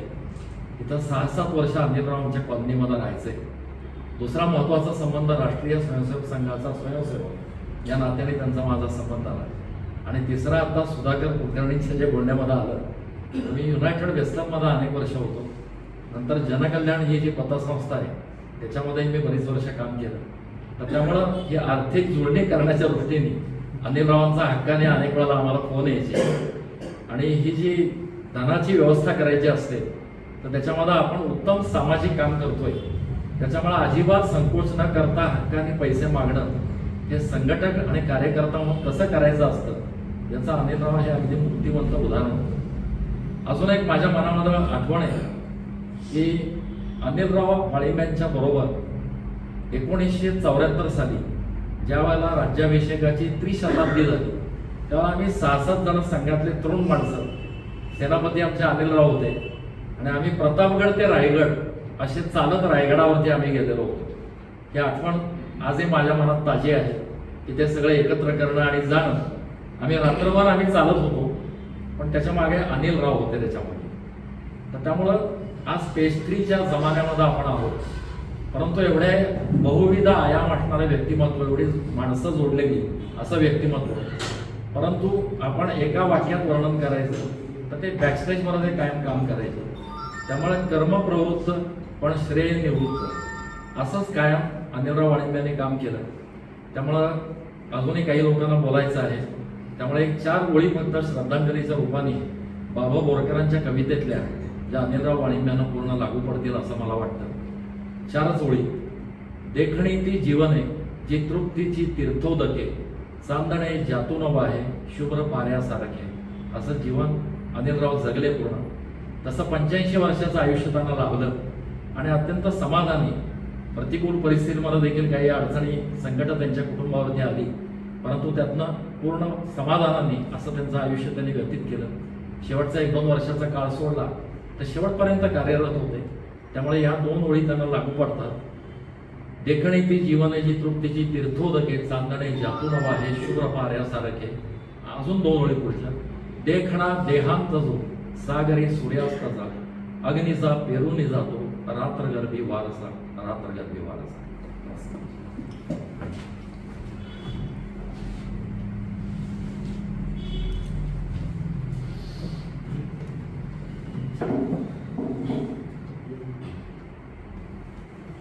मी जास्त नाही बोललो, सगळे लोकजण बोलून गेलेले, कारण मी परत वेगळं काय सांगायचं. फक्त मला काहीतरी आठवणी चुकीचं आहे त्यांच्याबद्दलच मला बोलायचे. आणि त्यांनी मला इथं सांगितलं होतं एक कारखाना चालू होता, तेव्हा त्यांनी सांगितलं होतं की अनिलरावाच्यासाठी व्यासपीठ तयार करायचे आणि शाहूकलामध्ये जर मोठ्याच्या मोठं बांधायचे. आणि ते जर त्यांनी बांधायचं काम जर पूर्ण केलं ना तर खरी श्रद्धांजली मला वाटतं तेच होईल त्याच्यासाठी. त्यांनी पुढे आशुतोष आणि रेश्मा हे कार्य पुढे चालवतील. त्याच्याबद्दल काय किंमत त्यांच्या आपण त्यांना मदत करणारच आहोत. आणि आता आमची गेल्या वर्षी त्यांचा मी वाढदिवस मोठा साजरा केला. आणि त्यांनी मला सांगितलं की आता मला काय होत नाही, तुम्ही 15 वर्ष त्यांच्याकडे सगळं काम करत होतं त्याच्याबरोबर. सगळ्या कार्यक्रमाचे नियोजन त्यांनी माझ्याकडे सगळं दिलं होतं. सुधाकरणाला माहिती सगळं मी करत होतो काम. तर एवढी मोठी लिस्ट काढली त्यांनी, एवढे लोक येतील करतील का असं तुला पण सांगितलं. तर असू दे, त्यांची इच्छा आहे म्हणून असं त्यांना बोलवा सगळ्यांना. त्यांनी मला आता सुद्धा आजारी पडले, तुम्ही जर प्रत्येक वेळ खात होतो त्यांच्या. त्यांनी मला दवाखान्यात सुद्धा सांगितलं या वर्षी सुद्धा मला वाढदिवस साजरा करायचा आहे आणि जेवढी गेल्या वर्षी लिस्ट तुझ्याकडे आहे त्या सगळ्यांना परत बोलवायचंच आहे. म्हणजे एवढा त्यांच्यात आशावाद एवढा मोठा होता त्यांचा, हे बघण्यासारखं आहे. तर आता एवढंच बोलून मी त्यांचं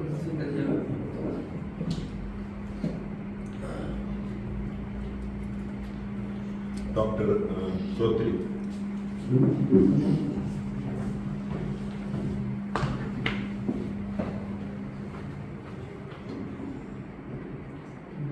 नमस्कार. कधी 2 ते 3 दिवसाच्या सूचनेवरून हा कार्यक्रम आपण आयोजित केला आहे. त्या कार्यक्रमामध्ये अनेकांना आम्ही संपर्क करण्यात कमी पडलो, परंतु तरी देखील अनेक संस्थांचे अनेक प्रतिनिधी तिथं आले आणि त्यांनी मनोगत त्यांचं अनिलरावांच्या बद्दलच्या भावना व्यक्त केल्या. मी इथं कुठल्याही संस्थेतर्फे बोलण्यापेक्षा सुद्धा माझा त्यांचा व्यक्तिगत संबंध कसा आहे याविषयी मी बोलतो. अर्थात वेळेचं भान राखून मी बोलण्यापेक्षा लेखणीतून जास्त व्यक्त होईल. परंतु माझ्या लहानपणापासून अनिलराव आणि अशोकराव हे मला ओळखतात आणि अतोनात प्रेम होतं बाळांच्या कुटुंबियांचं माझ्यावर आणि आमच्या सगळ्याच कुटुंबावर. त्यांनी सुरू केलेल्या किंवा त्यांचा सहभाग असलेल्या कोणत्याही संस्थेमध्ये मी कसा त्यामध्ये येईल यासाठी ते सतत प्रयत्नशील.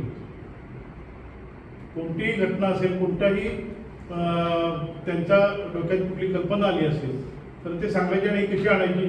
मी तर सांगायचो मी खरोखर संगीताचा नाही आहे, सुरामधला मी नसून बेसूर माणूस आहे, कितीतरी गोष्टी. परंतु तरी देखील त्या प्रेमापोटी, त्यांच्या आर्जवी विनंतीपोटी आणि नंतर मलाच त्याच्यात आवड निर्माण झाली म्हणून मी अनेक त्यांच्या कार्यामध्ये माझ्या वतीनं थोडा थोडा सहभाग घेतला. बाबासाहेब आणि त्यांचा संबंध हा एक वडील आणि मानसपुत्र असा होता. बाबासाहेब म्हणायचे की अशोकराव आणि अनिलराव हे माझे मानसपुत्र आणि माझ्या MSB होऊन दत्तकाशी हॉस्पिटलची सुरुवात जी झाली त्या पहिल्या क्षणापासून त्यांचा आणि माझा संबंध आणि तो संबंध बाबासाहेब पुरंदरेंच्यापर्यंत मैत्री वाढवण्यात गेला.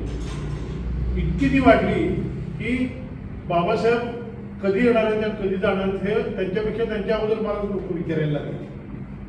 पण बाबासाहेबांच्या बद्दलचा एक काही सुवर्णक्षण त्यांच्याबरोबरचे आणि बाबासाहेबांच्या बरोबर आणि मी असताना ते मात्र मला लिहून ठेवायचं वाटत आणि ते मी लिहून ठेवणार. पुण्यावरून एकदा येताना बाबासाहेब मी अनिलराव गाडी मी चालवत होतो, माझा भाऊ शेजारी बसला होता. माझा अनिलराव आणि बाबासाहेब होते आणि प्रतापराव होते आणि कुठल्या तरी याच्यामधून असा विषय झाला आणि तो संबंध कुठल्याही इतिहास प्रेमापेक्षा सुद्धा संगीतावर जास्त त्यांचे संबंध होते. दोन्ही संगीत हे बाबासाहेबांना जेवढं आवडायचं आणि अनिलराव त्यांच्यामध्ये त्यांना पाहिजे ती माहिती पुरवायची. कितीतरी वेळा बाकी सगळं सोडून द्या, आपण गाडी ऐकू, गाणी बघू, हे सगळं त्यांच्या घरात चालायचं. तर त्यावेळी गाडीतून असताना एक गाणं होतं, सुरना सजे क्या गाव मध्ये होते आणि मी सहज गाडी चालवतो म्हटलं मेरी सुरत तरी आख्यामधलं एक गाणं आणि त्यातली नासिम मोराई पण गाणं चाललं आहे. मग त्यावर त्यांनी म्हटले डॉक्टर तुम्हाला जुनं गाण्याचं तुम्ही आठवत आहे तर तुम्ही आमच्याबरोबर यायला पाहिजे. तर अशा काही काही गोष्टी मला आठवत आहेत. वेळेपूर्वी मी जास्त बोलत नाही, परंतु एक मात्र नक्की की अनिलरावांच्या जाण्यामुळं आपण एक व्यक्ती गमावलेली नाही.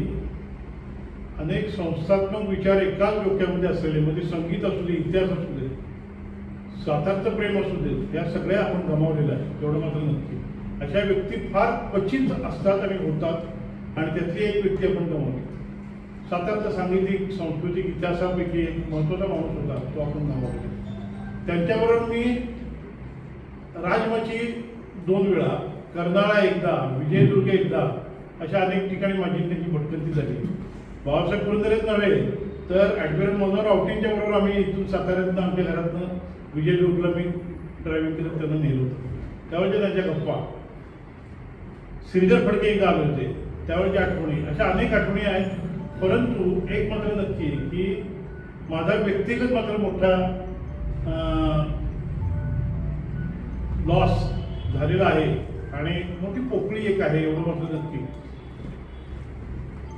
त्यांना मी श्रद्धांजली अर्पण तर करतोच, पण त्याहीपेक्षा असं मला वाटावं की कुठली तरी दुसरी स्वर्गातली मैफिल असणार आहे तिथे ते बसलेले असतील, बाबासाहेब त्यांची वाट बघत होते आणि एकमेकाला ती दाद देणं चाललंय. लता मंगेशकर पण त्यामध्ये नक्कीच असतील. हे सगळे या 4-5 वर्षात गेलेली माणसं आहेत आणि या व्यासपीठावर सुद्धा अनिल रावांचं येणं जाणं हे इतकं वाढलं की त्यांच्यामध्ये असं बऱ्याच वेळा मला असं वाटतं की कलासंगमचा कार्यक्रम आहे, शाहूकला मंदिर, इंग्लिश स्कूल का दीपलक्ष्मी, असे त्यांचे आम्हाला आमची चर्चा व्हायच्या.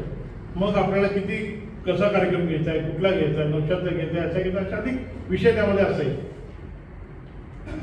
त्यांच्या गेल्या 6 महिन्यातल्या माझ्या आठवणी जरा वेगळ्या आहेत, परंतु त्या 6 महिन्यात त्यांचं शरीर सतत चाललं होतं आणि साथ देत नव्हतं, पण मन त्यांचं मात्र तसंच तरुण होतं. हे मात्र नव्हतं. त्यांच्या चर्चा गप्पा सगळ्या त्या कुठल्या तरी इनाम डॅनियल, अरविंद इनामदार वगैरे यायचे, त्यावेळी त्यांची अशी डोळ्यात उत्साह तसा लखलखत सळसळत असत. त्या अशा अनेक आठवणी होत्या. पुण्याला पण त्यांचं माझं अनेक वेळा वेगळ्या कारणासाठी वगैरे जायचं आणि माझ्या बहुतेक सगळ्या कार्यक्रमाला अनिलराव आलेले. अगदी मुंबईच्या कार्यक्रमापासून अशोकराव पण तिथं आले. तर अशा श्रोत्री कुटुंबियांच्यावर प्रेम करणाऱ्या आमचे रानवाटावर संस्था, रानवाटाचा पहिला कार्यक्रम हा बाबासाहेबांना गाठून त्यांच्याशी शुभारंभ करायचा म्हणून आम्ही अनिलराव, मी आणि मला वाटतं अशोकराव पण होते, आम्ही 5-6 जण माझ्या एका गाडीत बसलेली एवढी माणसं कोंबून आम्ही कापूर ओढला गेलो होतो आणि तिथं बाबासाहेबांच्या आशीर्वाद आम्ही तिथे घेतला होता. रानवाटाचा मोठा मैदान काळ 1999 साल होतं. तर असे अनेक अनुभव आहेत, बोलू तेवढे कमी आहेत, मी इथं थांबतो. पण एक मात्र नक्की माझा व्यक्तिगत आणि आपल्या सर्व संस्थांचा मोठा आता आपल्याला तुटवडा आणि पोकळी त्यांच्या जाण्यामुळं वाचणार आहे. माझी पूर्णपणे त्यांना आदरांजली.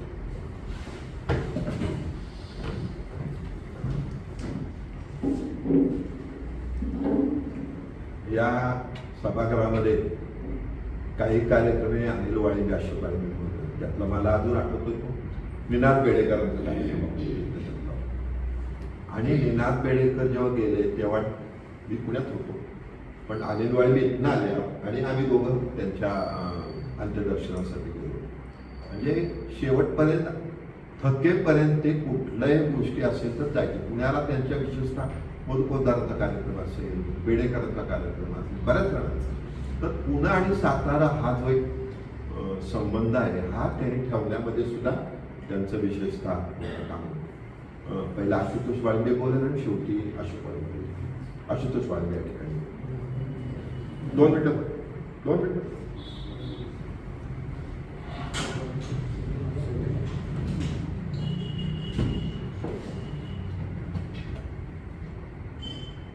सर्वांनी बोलले घरात राहून काही गोष्टी कळत नाही, म्हणजे सर्वांचं जे प्रेम त्यांना लाभलं तर त्याबद्दल आणि ही जी उपस्थिती आहे हेच दर्शवते की त्यांच्यावर किती लोकांनी प्रेम केलं होतं, किती संस्थांचं त्यांनी काम केलं आणि किती लोकांना सहवास लाभला हे या बोलच समजतंय. आता काही मला जास्त बोलता येईल. आपण ही जी आदरांजली सभा आयोजित केली त्याबद्दल सर्व आयोजकांचे मी धन्यवाद मानतो आणि असंच आमच्यावर सर्वांचं प्रेम राहू दे अशी मी इच्छा करतो.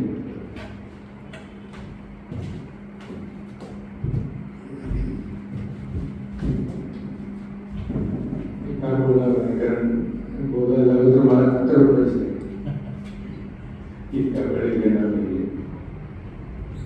हा कार्यक्रम त्यांनी आयोजित केला की दीपलक्ष्मी संस्था, पुस्तक प्रेमी समूह, कला संघ, नगर वाचनालय, संस्कार भारती, भारत विकास, इंजिनिअरिंग असोसिएशन या सर्व संस्थांचे मी आभार मानतो.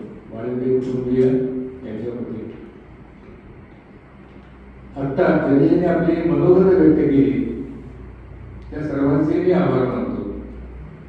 आणि त्यापूर्वी एक 5-6 दिवसापूर्वी शिरीषरामचा एक लेख प्रभातमध्ये आला होता. डॉक्टर श्रोत्रेंनी व्हॉट्सॲपवरती लेख लिहिला होता आणि कालच्या ऐक्यामध्ये अब्दुल कुलकर्णी एक लेख आहे.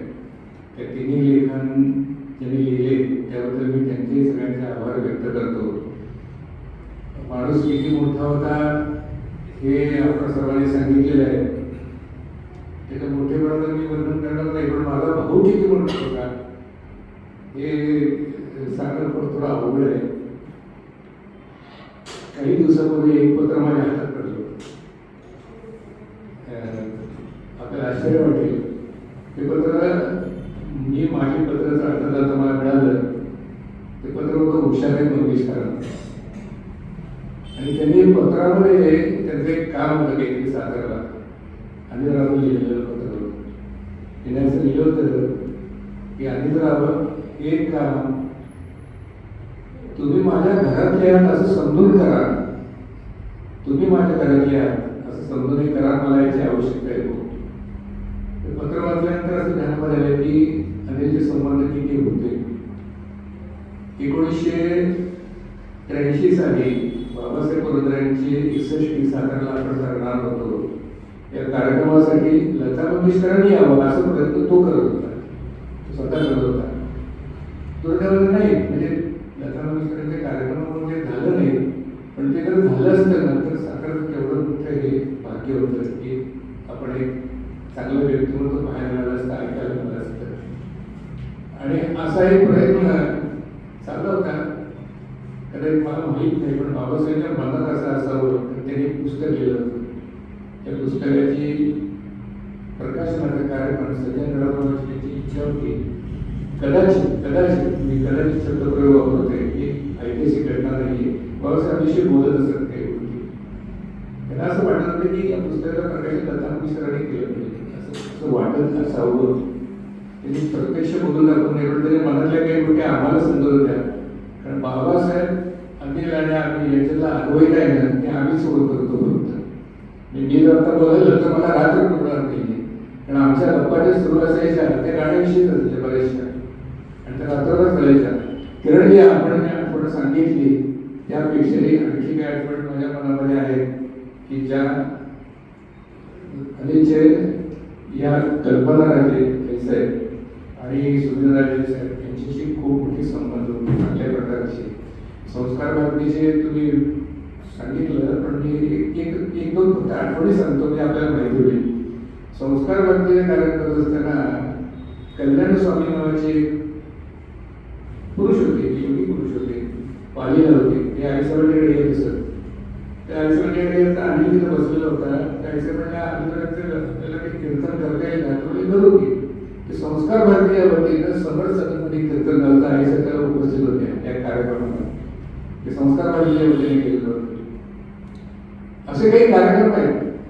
म्हणजे मी संगीताचे करतो गर्दी होतात.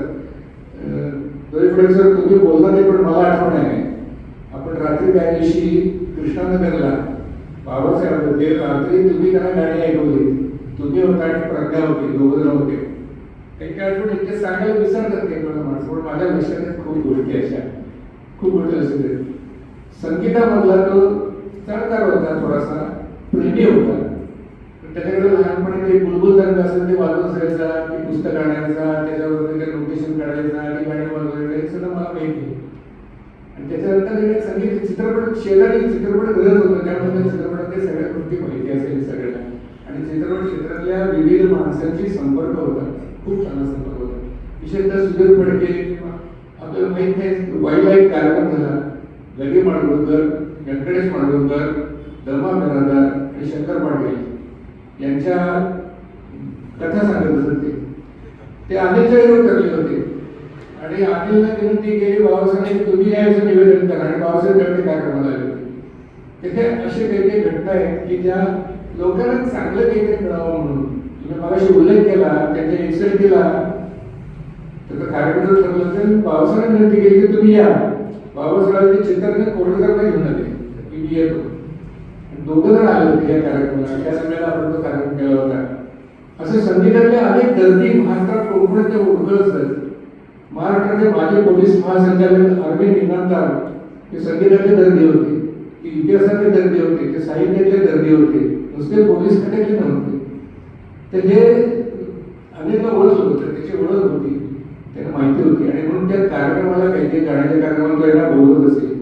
इनामदार साहेब त्याच्या कार्यक्रमाला एका इथं निदृष्टीने कार्यक्रम करतात आणि त्याला हजर होते. चित्ररंजन कुलकर्णी असतील, अरविंद इनामदार असतील, सुधीर फडके असेल, श्रीधर फडके असेल, खूप माणसाशी संपर्कात होती, त्यांनी जोडलेली होती. आणि हे करता करता काही लोकांना मोठं करणं, जो आज शहरीश्वरचा स्वभाव आहे, आपल्याला माहीत नाही कशी साताऱ्यातली मोठी माणसं आहेत, यांनी हुडकायची साताऱ्यातलं गुणवत्ता जी काही असेल ती हुडकायची आणि ती मोठी करायची. हे यांचं सूत्र आहे, ते आपण ओळखलं पाहिजे सगळं. त्यानंतर तो स्वभाव होता ते शामराव काळे कांबळेचं सरकार यासाठीच त्याने केलं की संगीताला एक दर्दी माणूस आहे. सुधीर फडके सगळे अरेंजमेंट तो करत असते. इनॉफ डॅनियल शंकरजी जयकिसनचा असिस्टंट होता आणि त्याच्या सगळ्या रोटेशन किंवा सगळ्या रोटेशन इनॉफला आंतरराष्ट्रीय कीर्तीचा हा एक अकॉर्डिंग वादक आहे. आंतरराष्ट्रीय कीर्तीला रमाकांत परांजपे ही सगळी माणसं इतकी मोठी होती की आपल्या तरी कल्पना नाही, पण साताऱ्याकडे पाहायला मिळाली, अनुभवायला मिळाली, त्यांचं संगीत ऐकायला मिळालं. अशी काही माणसं शोधून साहित्यिक असतील, संगीतप्रेमी असतील, त्यांना मोठं करणं, त्यांना इथं आणणं, साताराकरण दाखवणे खूप चांगलं काम होतं. अगदी जवळच्या पैकी सांगायचं दत्ता गेलेले दत्ता मालुकर असतील आणि पुण्यामध्ये कार्यक्रम करणारे सुरेश आठवत असतील, सगळी माणसं जोडली होती. तर अशा प्रकारचे काही गोष्टी त्याला घडवून आणल्या संगीता संदर्भातल्या खूप आहेत की बाबासाहेब आणि हा विषय मी आता बोलत नाही, पण हा विषय ते अतिशय जिव्हाळ्यात आहे. त्या आधुनिक सांगायला मला रात्र पुरणार नाही, कारण बाबासाहेब ज्यावेळी कार्यक्रम असेल त्यावेळेला घरी यायचं, त्यावेळेला जेवण झालं की आमच्या केवळ गाण्याचे गप्पा, बाकी काही नाही, केवळ गाण्याचे गप्पा. आणि ते त्यावेळेला त्यांनी रेकॉर्ड केलं असतं, त्याच्यावरती ती गाणी तो वाजवत असे, बाबासाहेब ऐकत असत आणि त्याच्यावरती चर्चा चालत असते. ते गाणं संगीतकार कोण, त्याचा लेखक कोण, त्याचा कवी कोण, त्याचा अर्थ काय हे बाबासाहेब समजावून सांगायचं. आणि याला आम्हाला रात्र पुरत नसते, त्याला वेळेचं बंधन काही नाही, वेळेचं बंधन काहीही नाही. अशा सगळ्या त्या जुन्या सगळ्या आठवणी आहेत आणि या सगळ्या जपून ठेवलेल्या आहेत. पुन्हा केव्हा तरी आपण असे बसून तर गप्पा मारू, हे बोलण्यामध्ये हे नव्हता, गप्पा म्हणून असे विषय आणि सुस्ती आणि आलेल्या आठवणी तर खूपच आहे. स्वतः भाऊ आहे, पण गेलं काय त्याला उभा घ्यायची निसर्ग आहे. त्या सगळ्या भावना आपण सगळ्या जपून ठेवू. आपण सर्वांनी जे प्रेम दाखवलं उपस्थित राहायला, याबद्दल आपल्या सर्वांचे मानाने थोडे आभार थोडे आहेत. मी श्री चिटणीस आणि संदीप श्रोत्री आणि पुस्तक प्रेमी समोर मनापासून ऋणी आहे. वाळेबी कुटुंबियांच्या वतीनं आपल्या सर्वांना एक कृतज्ञता व्यक्त करतो आणि थांबतो.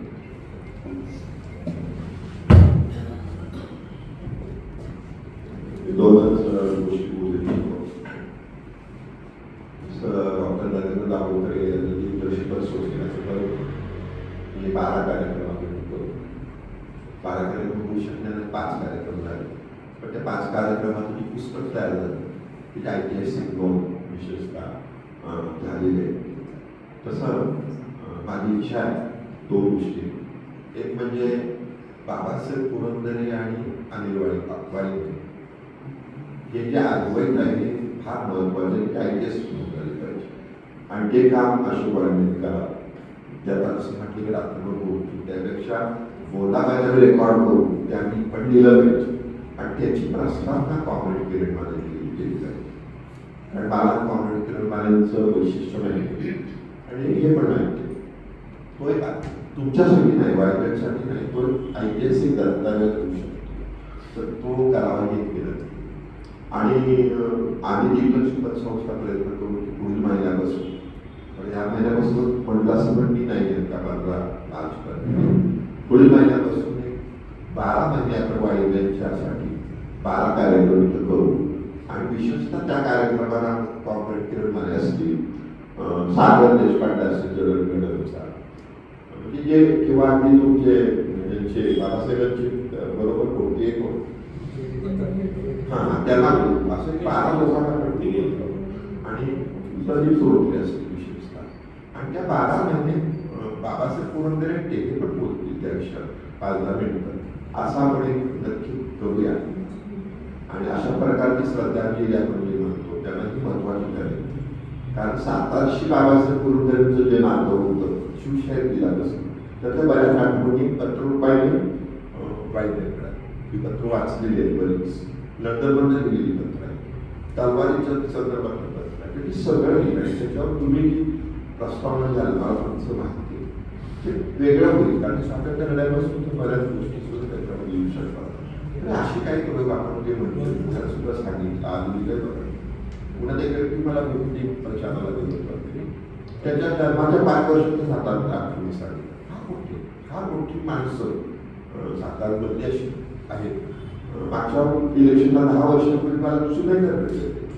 मोठा माणूस, फार मोठा माणूस. तर मी गेलो होतो पण त्यांनी मतपत्रिका पाठवली होती. माझं जेव्हा त्यांनी ऐकल्यामध्ये मला फार चूक झाली माहिती. माझ्या हातात मतपत्रिका आता असतील तुम्हाला मधूनच ती पाठवली असते. तर ते ठरलं होतं इथं मुलाखत घ्यायची पण नेमके ते लवकर गेल्यामुळे ती मुलाखत होऊ शकते.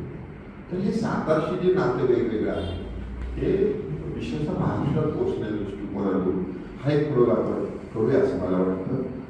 मी सर्वांचे या ठिकाणी आभार मानणार नाही तो सर्वजण आपण आला. गेल्या 5 वाजल्यापासून जवळपास 2.25 तास आपण इथं आलो तरी सुद्धा एवढी उपस्थिती असणं हे पुण्यात सुद्धा अशक्य असतं. मी पुण्यामध्ये बघतोय की सगळं. त्यामुळं वायंदे कुटुंबावर किती लोकांचं प्रेम होतं हे याच्यावर दिसून येतं. पुन्हा एकदा सगळ्यांना धन्यवाद. आणि ही शोकसभा सब या सगळ्या ठिकाणी